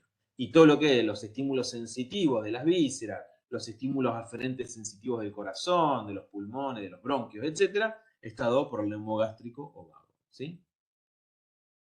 Entonces, como les decía, es muy difícil evaluar solo al 9 separado del 10 o al 10 separado del 9, ¿sí? El 10, lo que podríamos decir, sí que por ahí solo desde el punto de vista foniátrico y después desde el punto de vista de toda la función autonómica de las vísceras torácico-abdominales. El décimo primer par craneal, ¿sí? Es el nervio espinal o accesorio, ¿sí? Es un par craneal fácil de recordar porque es un par craneal que tiene solamente componente motor, ¿eh? Solamente componente motor. ¿Y qué inerva? Inerva al músculo trapecio y al músculo esternocleidomastoideo. ¿Qué hacen estos músculos? Bueno, nos permiten, cuando se contraen ambos, ¿sí? Saludar hacia adelante. Cuando se contrae uno solo de ellos, ¿sí? Nos permite, digamos, inclinar la cabeza, ¿sí? La contracción del esternocleidomastoideo derecho me permite lateralizar la cabeza hacia el lado contrario, ¿sí? Y el trapecio me permite la elevación de los hombros. Entonces, ¿cómo evaluamos al décimo primer par craneal? Bueno, en realidad es fácil. ¿Por qué? Porque le pedimos al paciente, ¿sí? Que mire para un lado, ¿sí? Y nosotros nos oponemos a ese movimiento, ¿sí? Si ustedes hacen la prueba en este momento, cuando rotan la cabeza hacia la izquierda, se van a poder palpar el esternocleidomastoideo derecho, porque ese es el que se está contrayendo. Es decir, que cuando el esternocleidomastoideo derecho se contrae, nos permite lateralizar la cabeza hacia el lado contrario, hacia la izquierda, ¿sí? ¿Está bien? Y cuando se contraen ambos esternocleidomastoideos, nos permite inclinar la cabeza como un saludo, hacia adelante, ¿sí? Entonces, fíjense, ¿cómo evaluamos? Bueno, primero, le pedimos al paciente que eleve los hombros, como diciendo, ¿qué me importa? Y nosotros nos oponemos, ahí evaluamos el trapecio. Y después le pedimos que mueva la cabeza hacia un lado y nosotros nos oponemos con una mano mientras palpamos y vemos la contracción que hace el esternocleidomastoideo. Fíjense que acá el paciente está mirando hacia su derecha y el que está contraído es el esternocleidomastoideo izquierdo. Ahora, ojo con esto, el esternocleidomastoideo izquierdo está inervado por el nervio espinal izquierdo. Los pares craneales son ipsilaterales. Lo que pasa que por la doble inserción del músculo distal nos permite lateralizar la cabeza hacia el lado contrario. Y el 12º par craneal, ¿sí?, o nervio hipogloso, ¿sí?, también tiene solamente función motora, ¿sí? También tiene su núcleo en el bulbo raquídeo, así lo dijimos para el 9, el 10, el 11 y el 12. También tiene su origen real entonces en un núcleo propio en el bulbo raquídeo, ¿sí? Y da la motilidad de la lengua, ¿sí? La motilidad de la lengua, por eso se llama hipogloso, ¿sí? ¿Qué tengo que recordar, digamos, del hipogloso? ¿Está bien? Primero que va a pasar por un canal propio en la base del cráneo, ¿sí?, que es el canal del hipogloso, por ahí va a abandonar el cráneo, y obviamente luego se va a dirigir, fíjense, pasando muy cerquita de la carótida y de la yugular, ¿sí?, hacia adelante, para inervar a la musculatura extrínseca de la lengua, ¿sí? Y acá hay una cosa importante, ¿sí? Hay un músculo, ¿sí?, que es el genioglosso, o sea, la lengua está formada por numerosos músculos, ¿sí? Pero hay un músculo, ¿sí?, que es uno de los más fáciles de evaluar, que es el genioglosso, que tiene una forma triangular, ¿sí? Esa forma triangular está formada por un vértice, es decir, la punta, ¿sí?, que va a insertarse en la mandíbula, esa zona es inmóvil, ¿sí?, y después tiene la base de ese triángulo, es decir, la parte mayor, ¿sí?, que se va a continuar, digamos, de alguna manera con el resto de la lengua, que es mucho más blanda y móvil, ¿sí? Y acá viene una cosa característica. Fíjense en lo siguiente. Cuando se contraen, ¿sí?, la mitad derecha del músculo geniogloso, ¿sí?, la mitad derecha, la lengua se desplaza hacia el lado contrario. Esto es por la inserción que tiene. Entonces, vuelvo a repetir, cuando se contrae la mitad derecha del músculo geniogloso, la lengua sale hacia adelante y hacia la izquierda. Y cuando se contrae solamente la mitad izquierda, es decir, el geniogloso izquierdo, la lengua se va hacia adelante y hacia la derecha, hacia el lado contrario. Ahora, insistimos, el lado derecho de la lengua está inervado por el hipogloso derecho y el lado izquierdo por el hipogloso izquierdo. O sea, los pares craneales, la inervación es ipsilateral. Lo que hace que la lengua se desplace al lado contrario es la inserción que tiene, obviamente, ¿sí?, los músculos de la lengua, ¿sí? Entonces, fíjense, si nosotros cómo evaluamos al 12º par, sencillo, le decimos al paciente primero que abra la boca y saque la lengua. Y cuando saca la lengua, ¿sí?, debería sacarla bien alineada a nivel central, ¿sí?, es decir, como estamos viendo en la foto. ¿Qué puede pasar? Que cuando le pidamos que saque la lengua aparezca desviada para un lado o para el otro. Y acá lo que nos tenemos que recordar como regla mnemotécnica, ¿sí?, es que si el paciente cuando saca la lengua la desvía hacia la izquierda, ¿sí?, el par craneal, o sea, el nervio hipogloso que está dañado es el izquierdo, ¿sí? Cuando el paciente saca la lengua y se desvía a la derecha, ¿sí?, el par craneal, o sea, el nervio hipogloso que está dañado es el derecho. Fíjense en este caso. Le pedimos al paciente que abra la boca y saque la lengua. Y cuando sacó la lengua se fue hacia la derecha, ¿sí? Si se fue hacia la derecha, esto quiere decir que el lado izquierdo de la lengua funciona bien, porque cuando se contrae el geniogloso izquierdo, la lengua se va para el lado contrario, ¿sí? Entonces la lengua desviada nos está indicando el lugar donde está paralizado el hipogloso, ¿sí? ¿Se entiende lo que estoy diciendo o no? Sí. ¿Sí? ¿Se entendió o no? De verdad. No, bien, no, profe. ¿Podría A ver, repetir? Se desvía, o sea, ¿todos ven mi desvía hacia la mano? derecha. ¿Todos ven la mano? Sí. Sí. ¿Sí? Bueno, hagan de cuenta que mi mano derecha, ¿sí?, que es esta que estoy moviendo acá, y mi mano izquierda, ¿está bien? Es como si fuera el geniogloso. Entonces, claro, el músculo no son así, sino que son así cruzados, ¿sí? Se disponen así, no así, sino así. Entonces, cuando se mueve este, ¿sí?, se va para el otro lado. Y cuando se mueve esta parte de la lengua, se va para el otro. Entonces, cuando yo contraigo mi geniogloso derecho, que eso solo puedo hacerlo con el hipogloso derecho, ¿sí? O sea, cuando el hipogloso derecho inerva mi geniogloso derecho, la lengua sale hacia la izquierda. ¿Sí? ¿Se entiende lo que estoy diciendo? Cuando mi hipogloso izquierdo, que inerva al geniogloso izquierdo, ¿sí?, lo contrae, la lengua se va hacia la derecha. ¿Sí? sea, dicho de otra manera, si ustedes sacan la lengua, ¿sí?, hacia adelante, es porque los dos genioglosos están actuando al mismo tiempo.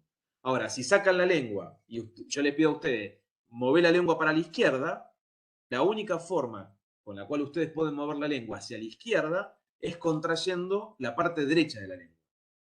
¿Sí? Y la parte derecha de la lengua está inervada por el 12º par craneal derecho, del mismo lado.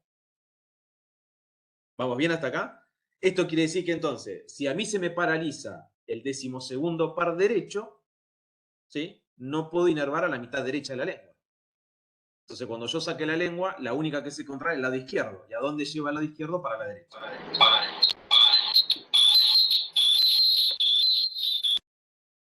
¿Quedó claro? ¿O O sea, no? la inervación sería ipsilateral, pero el movimiento que se realiza sería contralateral. Exactamente, exactamente. Pasa algo como el esternocleidomastoideo. Digo, hagan digamos, la maniobra ustedes, muevan la cabeza hacia a un lado y tóquense que el esternocleidomastoideo que está contraído es el otro. ¿Sí? ¿Está bien? Esto es inserción doble distal que tiene el esternocleidomastoideo. ¿Sí? Entonces, cuando ustedes contraen un esternocleidomastoideo, ¿sí?, por ejemplo el derecho, eso les permite mover la cabeza hacia la izquierda. ¿Sí? Ahora, el músculo derecho está inervado por el nervio espinal derecho, es ipsilateral. ¿Sí?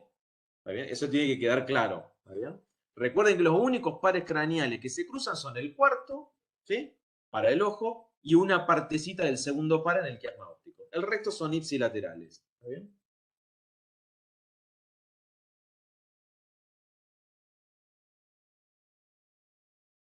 Fíjense, esto, una parte lo ven ahora, una parte lo vamos a ver en el cuatrimestre que viene. Miren, cuando hablamos, todo lo que ocurre con la lengua, ¿no?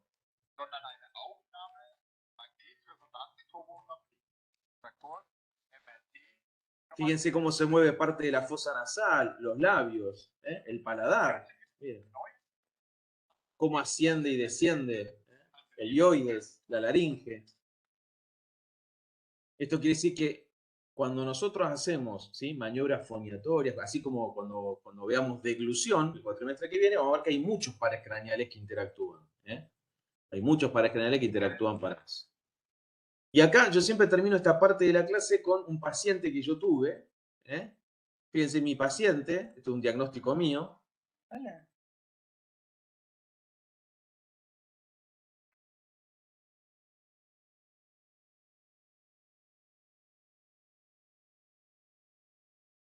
¿Lo vieron? Hola. Perdón. Se los quería mostrar y... ¿Lo llegaron a ver? Sí, sí. ¿Dónde está la lesión en mi paciente? En el izquierdo. El hipogloso derecho sería. Claro, en ¿Por el qué el derecho. Cuando Es en el saca, izquierdo. Claro. cuando le pedí a mi Sí. paciente que saque la lengua, a mi paciente que saque la lengua, se le desvió para la izquierda. ¿Sí o no? ¿Lo ven ahí? Sí, la lesión está en el hipogloso izquierdo, por eso la lengua se va Claro. para ese lado. Recuerden que el hipogloso derecho inerva la mitad derecha de la lengua y por eso la puede sacar para la izquierda. O sea que la parte derecha está perfecta. ¿Sí? El problema está en el hipogloso izquierdo, que gobierna la mitad izquierda de la lengua, con la cual debería sacarlo para el otro lado y no puede. Entonces, siempre, para el lugar donde desvía la lengua, es el lugar lesionado. ¿Se entendió esto o no? Ahora sí.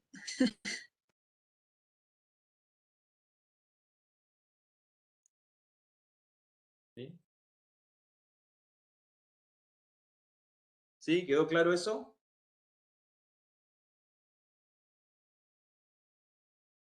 Bien, o sea, no confundir el par craneal, que siempre es inervación ipsilateral, ¿sí?, con el movimiento que hace el músculo, ¿está bien? Con el cual yo evalúo a los pacientes, ¿está bien? Eso es importante. Bien, ¿quedó claro más o menos esto o no? ¿Sí? Sí, profe. Bueno, ¿cómo están de ánimo para 20 minutos más de clase? Como ustedes quieran, puedo parar, puedo seguir, no tengo problema yo. Por mí se puede seguir. Sí, sigamos. Sigamos. Le mandamos mecha, profe, que tenemos que rendir epidemiología. Hay que estudiar. Bueno, prometo ser rápido.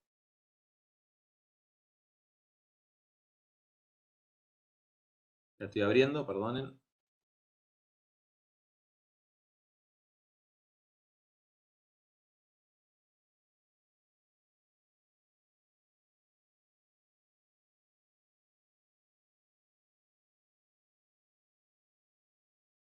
Lo que vamos a ver ahora es la última parte de lo que son funciones superiores, ¿está bien? Una parte seguro que ya la he nombrado en la mayor parte de las clases, así que no les voy a mostrar nada nuevo, ¿está bien? Pero les quería mostrar los videos por si no los había mostrado antes. Bien, comparto.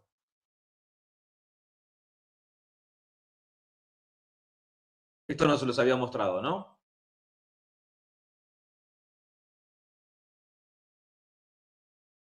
Creo que no. Bien. Bueno, cuando nosotros, digamos, tenemos que ver funciones superiores son todas aquellas que tienen que ver con la conciencia, ¿sí? Con el sueño, la memoria, el aprendizaje, ¿sí? El lenguaje, cosas que vimos.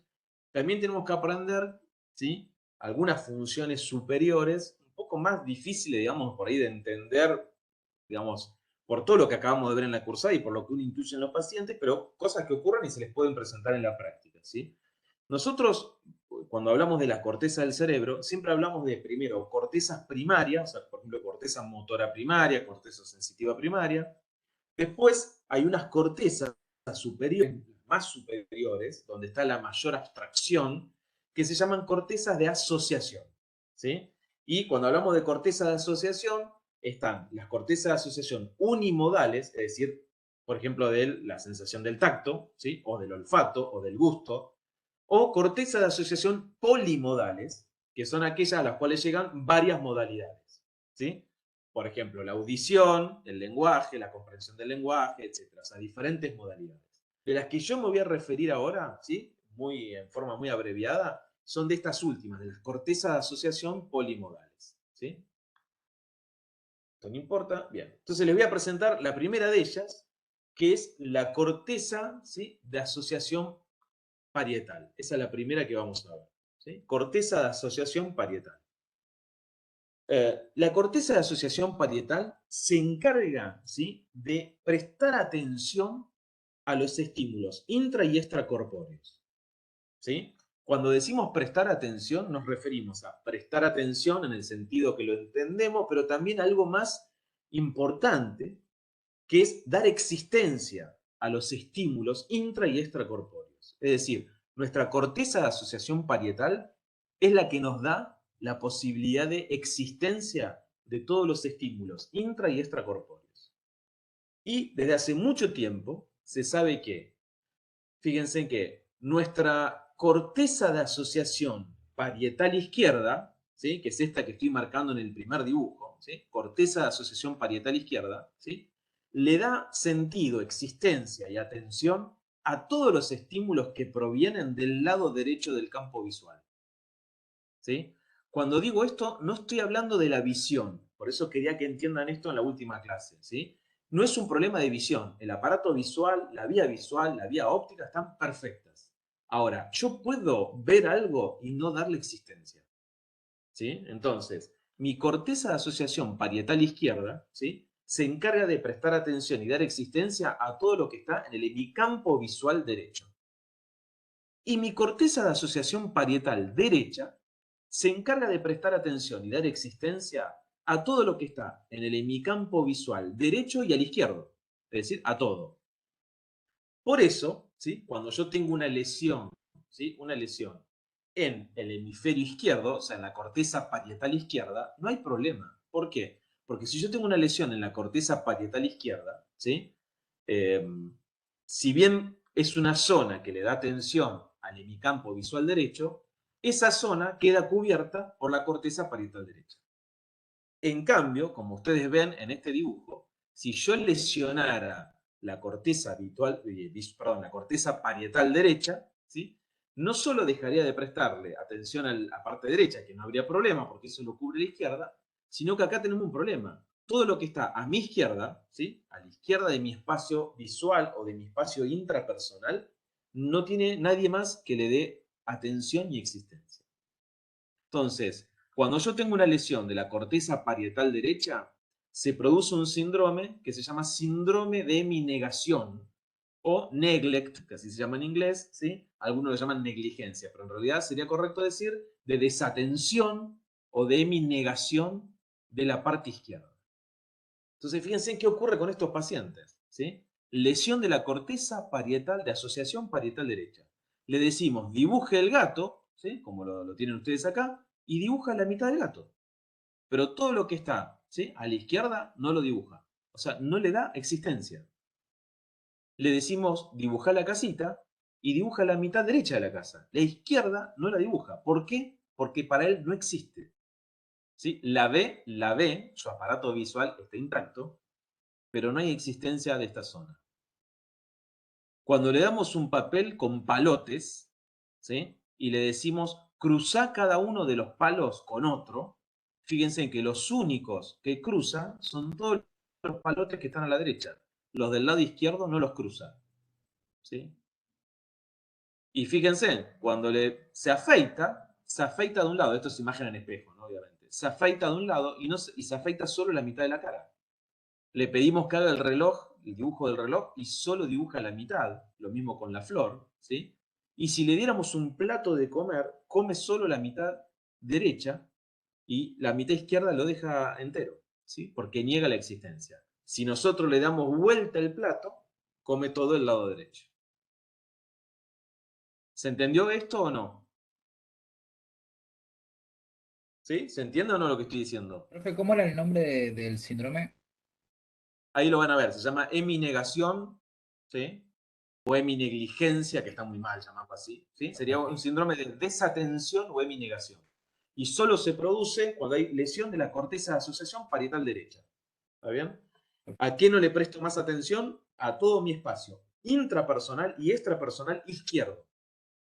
¿Sí? Ahí está el problema. Quedó claro que el paciente ve todo, ¿no? Cuando yo le presento el gato, lo ve. ¿Está bien? Pero para él la mitad izquierda del gato no existe.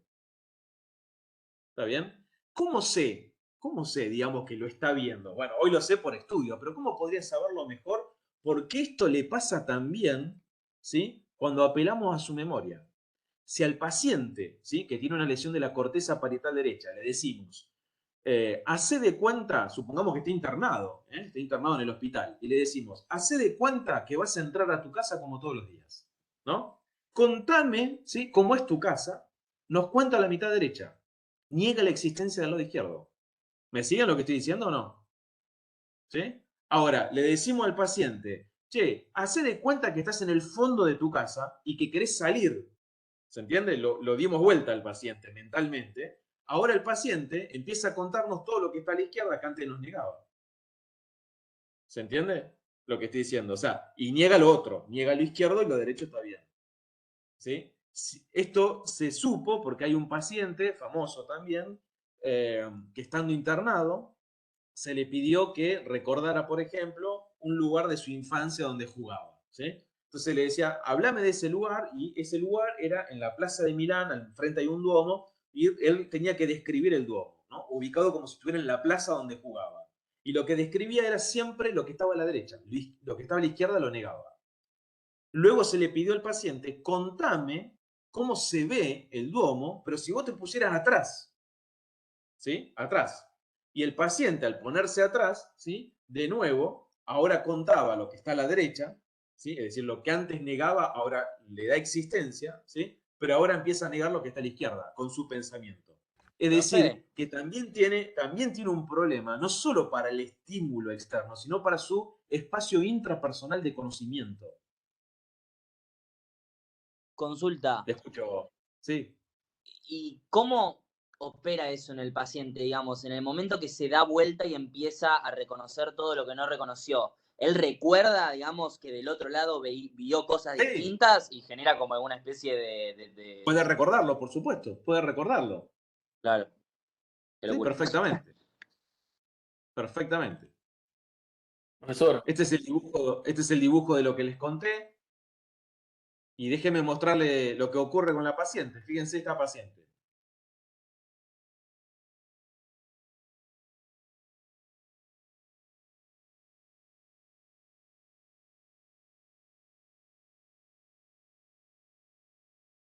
Example, the patient demonstrated neglect of the left side, both visual.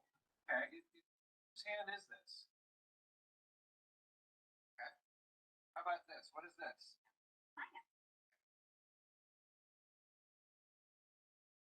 Lo vuelvo a poner de nuevo para que vean. El paciente muestra un lado, muestra el otro. ¿Sí? De repente los dos. Cuando pone los dos, solo ve uno. El lado izquierdo lo niega. Toco los dos, ¿sí? Y solo reconoce existencia de uno. ¿Sí? No es solo lo que está afuera, sino lo interno. Le mostramos, le dice, es tuya esta mano. Esta es la mía. ¿Sí? ¿Qué? ¿Pierde sensibilidad, profe? No. O sea, No. solo no percibe, digamos. Esto lo quiero aclarar. Tiene todas las vías sensitivas perfectas, las vías motoras perfectas, las vías visuales perfectas, la vía auditiva perfecta. No es un problema de las vías que acabamos de ver en toda la cursada. Es un problema, vuelvo a insistir, de una corteza de mayor abstracción de todo esto. Entonces, ¿llega a su conciencia y lo niega o ni llega a su conciencia? Sí, de alguna manera sí. Para su conciencia no existe. Profe, entonces digamos, Perdón, para eso tendríamos que ver dónde queda la conciencia, ¿no? Es un tema muy largo. Sí. O sea que si se le hace un estímulo doloroso, ¿no lo siente? O sea, no lo... Sí que lo siente. Sí que lo siente. Sí que lo siente. Si yo no dije que tiene problema de sensibilidad, no tiene problema de sensibilidad, ¿eh? Para nada. Lo que puede pasar es que niegue el lugar de donde viene. Claro, no hay asociación, como dice el nombre, no sé. O sea, como que no puede relación de hablar de todo. dónde viene el dolor. O sea, sí. Exactamente. Miren esto. Ah. Es el dibujo del reloj.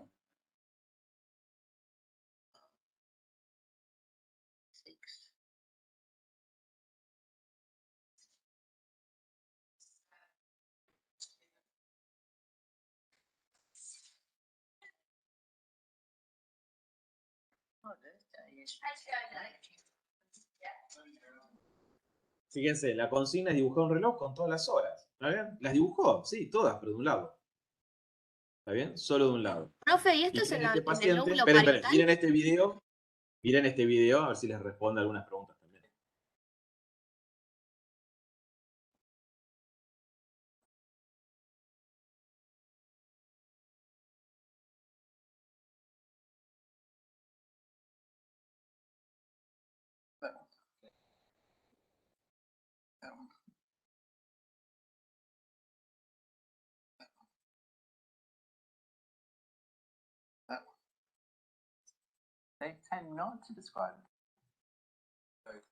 No sé si se llegan a dar cuenta que no es un problema visual, ¿no? ¿Cómo me doy cuenta que no es un problema visual?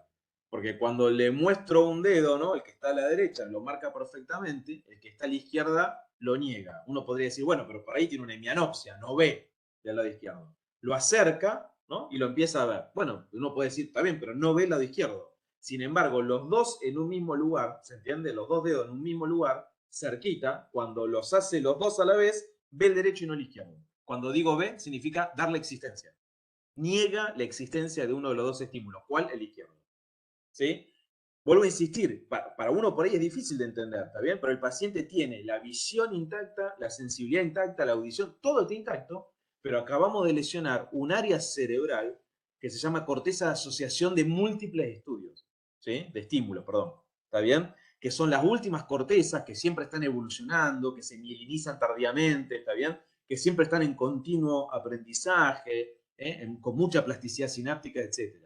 Entonces son cortezas especiales que trabajan para esto, entonces no hay que confundir. Estos son pacientes que tienen todas las vías que acabamos de ver en toda la cursada perfectas, le funciona todo bien, pero no puede asociar, ¿sí? No puede asociar la existencia y por lo tanto no puede dar existencia a los estímulos. Lo mismo ocurre si le decimos vestite. Si se pone el pantalón, se pone la mitad derecha del pantalón.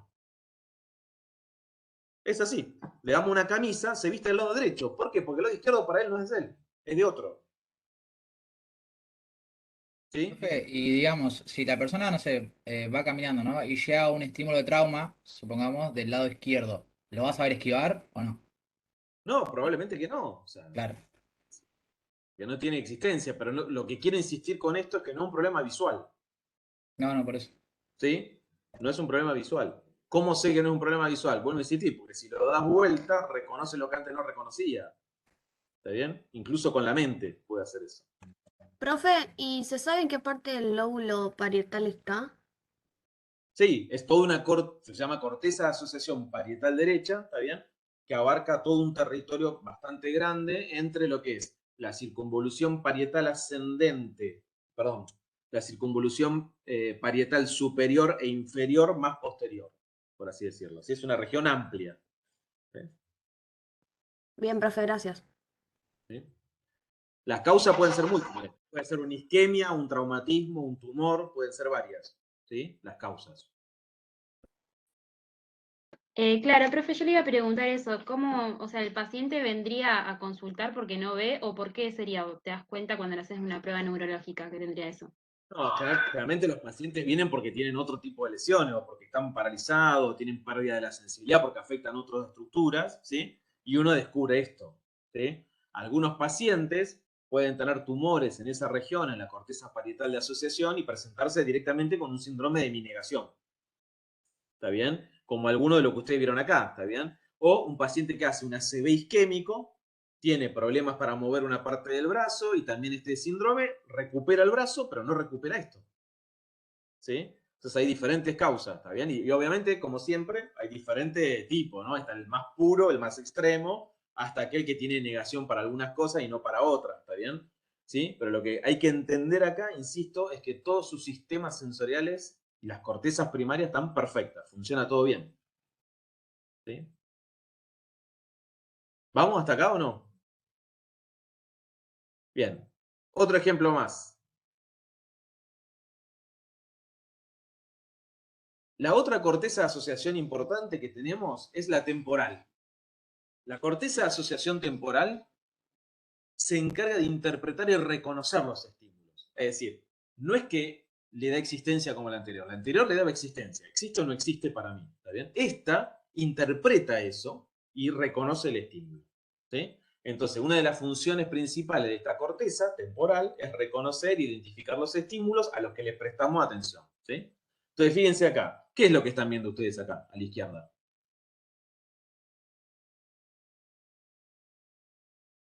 Es una canilla, pero parece una cara. Perfecto, es una canilla, parece una cara. Entonces está claro, ¿sí? Que ustedes primero lo vieron, le dieron existencia, ¿sí? O sea que digo, el aparato visual está bien, le dieron existencia, está bien, aunque esté a la izquierda, ¿sí? Y por otro lado, pudieron reconocer que no es una cara, parece una cara, ¿sí?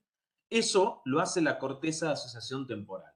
Cuando no podemos reconocer objetos como tales, ¿sí? Por lesiones diferentes en esta corteza, se producen las agnosias. Agnosia significa no conocer, como si no conocieran, ¿sí?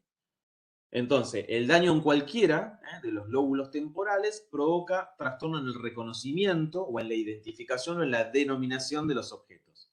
Y a esto en forma global lo llamamos agnosia, ¿sí? Entonces, si a uno le dicen, ¿qué es esto? Dice computadora, que yo, esto taza, esto banana, skate, etcétera, etcétera. También reconocemos. Los pacientes que tienen lesiones de los lóbulos temporales pueden tener agnosias, digamos, problema en el reconocimiento, aunque lo vean y le den existencia. Entonces les mostramos una lapicera y por ahí dicen escribir. O sea, no pueden nominar la palabra lapicera, pero por ahí saben para qué sirve, ¿sí? Entonces una agnosia, ¿está bien? En ese momento nominal, por así decirlo, ¿sí?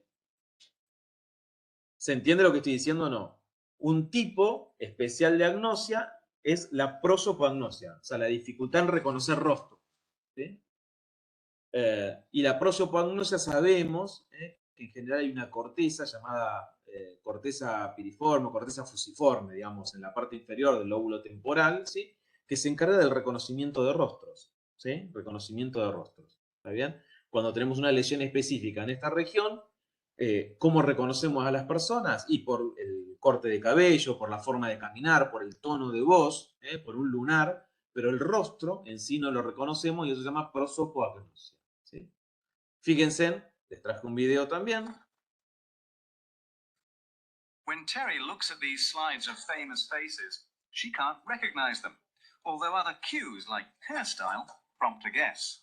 Is that Madonna? Because her hair, look at her hair. It's Marilyn Monroe. No sé si, perdón, no sé si llegaron a escuchar.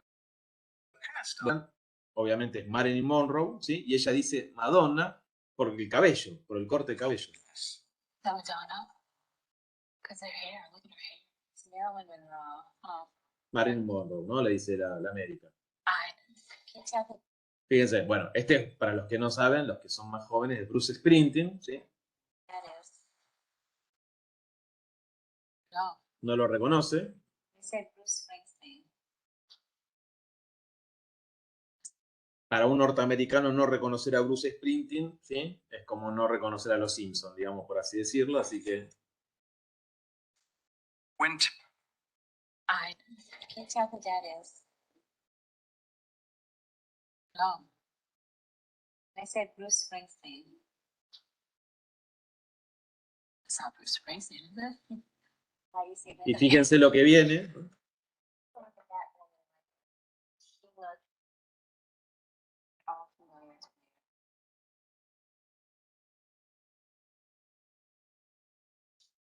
What if I say that's you?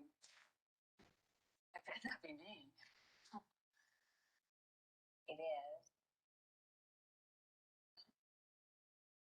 Bueno, lo que acaban de ver, le presentan la foto de ese, ¿sí? No se reconoce, ¿no? Son casos extremos, ¿está bien? Casos extremos, ¿está bien? Entonces, acá fíjense la diferencia, ¿no? Le da existencia, o sea, su corteza parietal derecha funciona perfecto, ve todo bien, ¿sí? El aparato visual está bárbaro, etcétera, ¿está bien? Pero no reconoce el rostro, ¿sí? Eso se llama prosopagnosia, ¿está bien? ¿Cómo reconoce? Por lo que dijimos, forma de caminar, el tono de voz, un lunar, el corte de cabello, etcétera, ¿sí? ¿Quedó claro esto o no? Es un tipo especial de agnosia, la prosopagnosia, ¿no? Tipo especial. Y nos queda, ¿sí? La corteza de asociación frontal. ¿eh? La corteza de asociación frontal, ¿sí? Se encarga, digamos, de alguna manera de interpretar y dar respuesta a los estímulos y del pragmatismo, o sea, adaptar moralmente, éticamente, las respuestas que son las que debería dar, ¿no? Para ese momento en el cual yo me encuentro, ¿sí? Entonces, si ustedes recuerdan, cuando comenzamos la cursada, decíamos el lóbulo frontal es la zona más importante, más grande, especialmente la corteza prefrontal es la más desarrollada en el hombre, ¿sí? Y básicamente es la que asienta la personalidad, ¿sí? Lo que uno podría decir la personalidad, ¿está bien? Entonces, ¿cómo sabemos lo que ocurre cuando se lesiona? Bueno, el caso más paradigmático fue el de Phineas Gage, ¿no? Phineas Gage, que es este que ustedes ven acá, esta persona, era un trabajador de ferrocarril, en realidad era el capataz, ¿sí? Y mientras construían las vías del ferrocarril, sufre un accidente. En ese momento se producía la explosión de las rocas por medio de la colocación en huecos en las rocas de arena, luego de dinamita, o sea, pólvora y luego arena, y luego se pegaba con una barra, que es la que ustedes están viendo acá. Eso provocaba un chispazo y una explosión que rompía las rocas. Y eso permitía ir, obviamente, disponiendo de las vías del ferrocarril, ¿no? Él era capataz, era uno de las personas que llegaba siempre más temprano, le daba orden a los demás, tenía muchos obreros a su cargo, etcétera, etcétera.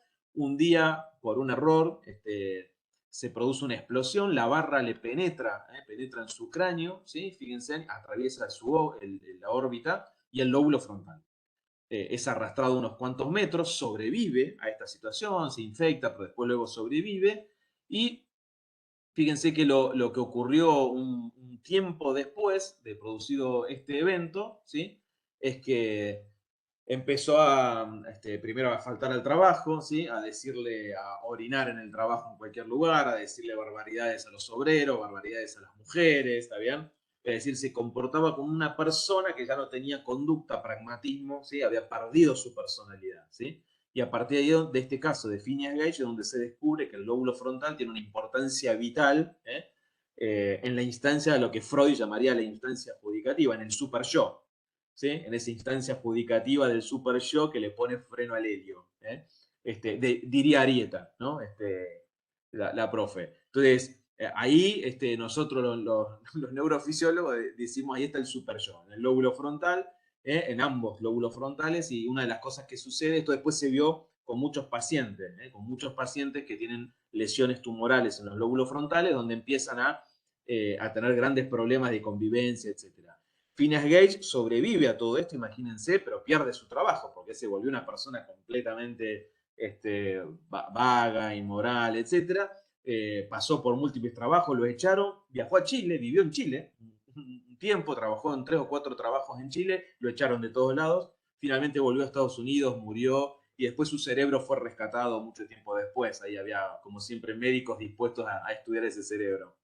Pero bueno, después se presentaron muchos casos similares, pero él fue el caso paradigmático, ¿no? A partir del cual aprendimos de esa corteza de asociación frontal que tiene que ver con la respuesta adaptativa, la moral, la conducta, etc. ¿Sí?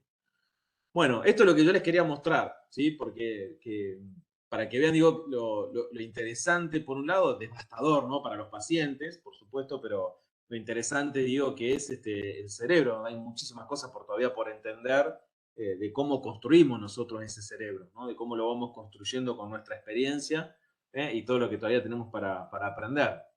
Pero un poquito, bueno, terminar con esto, que es un poco más divertido que aprender pares craneales, seguramente, aunque para los pacientes pobres no sea tan divertido. Bueno, quedo abierto a preguntas.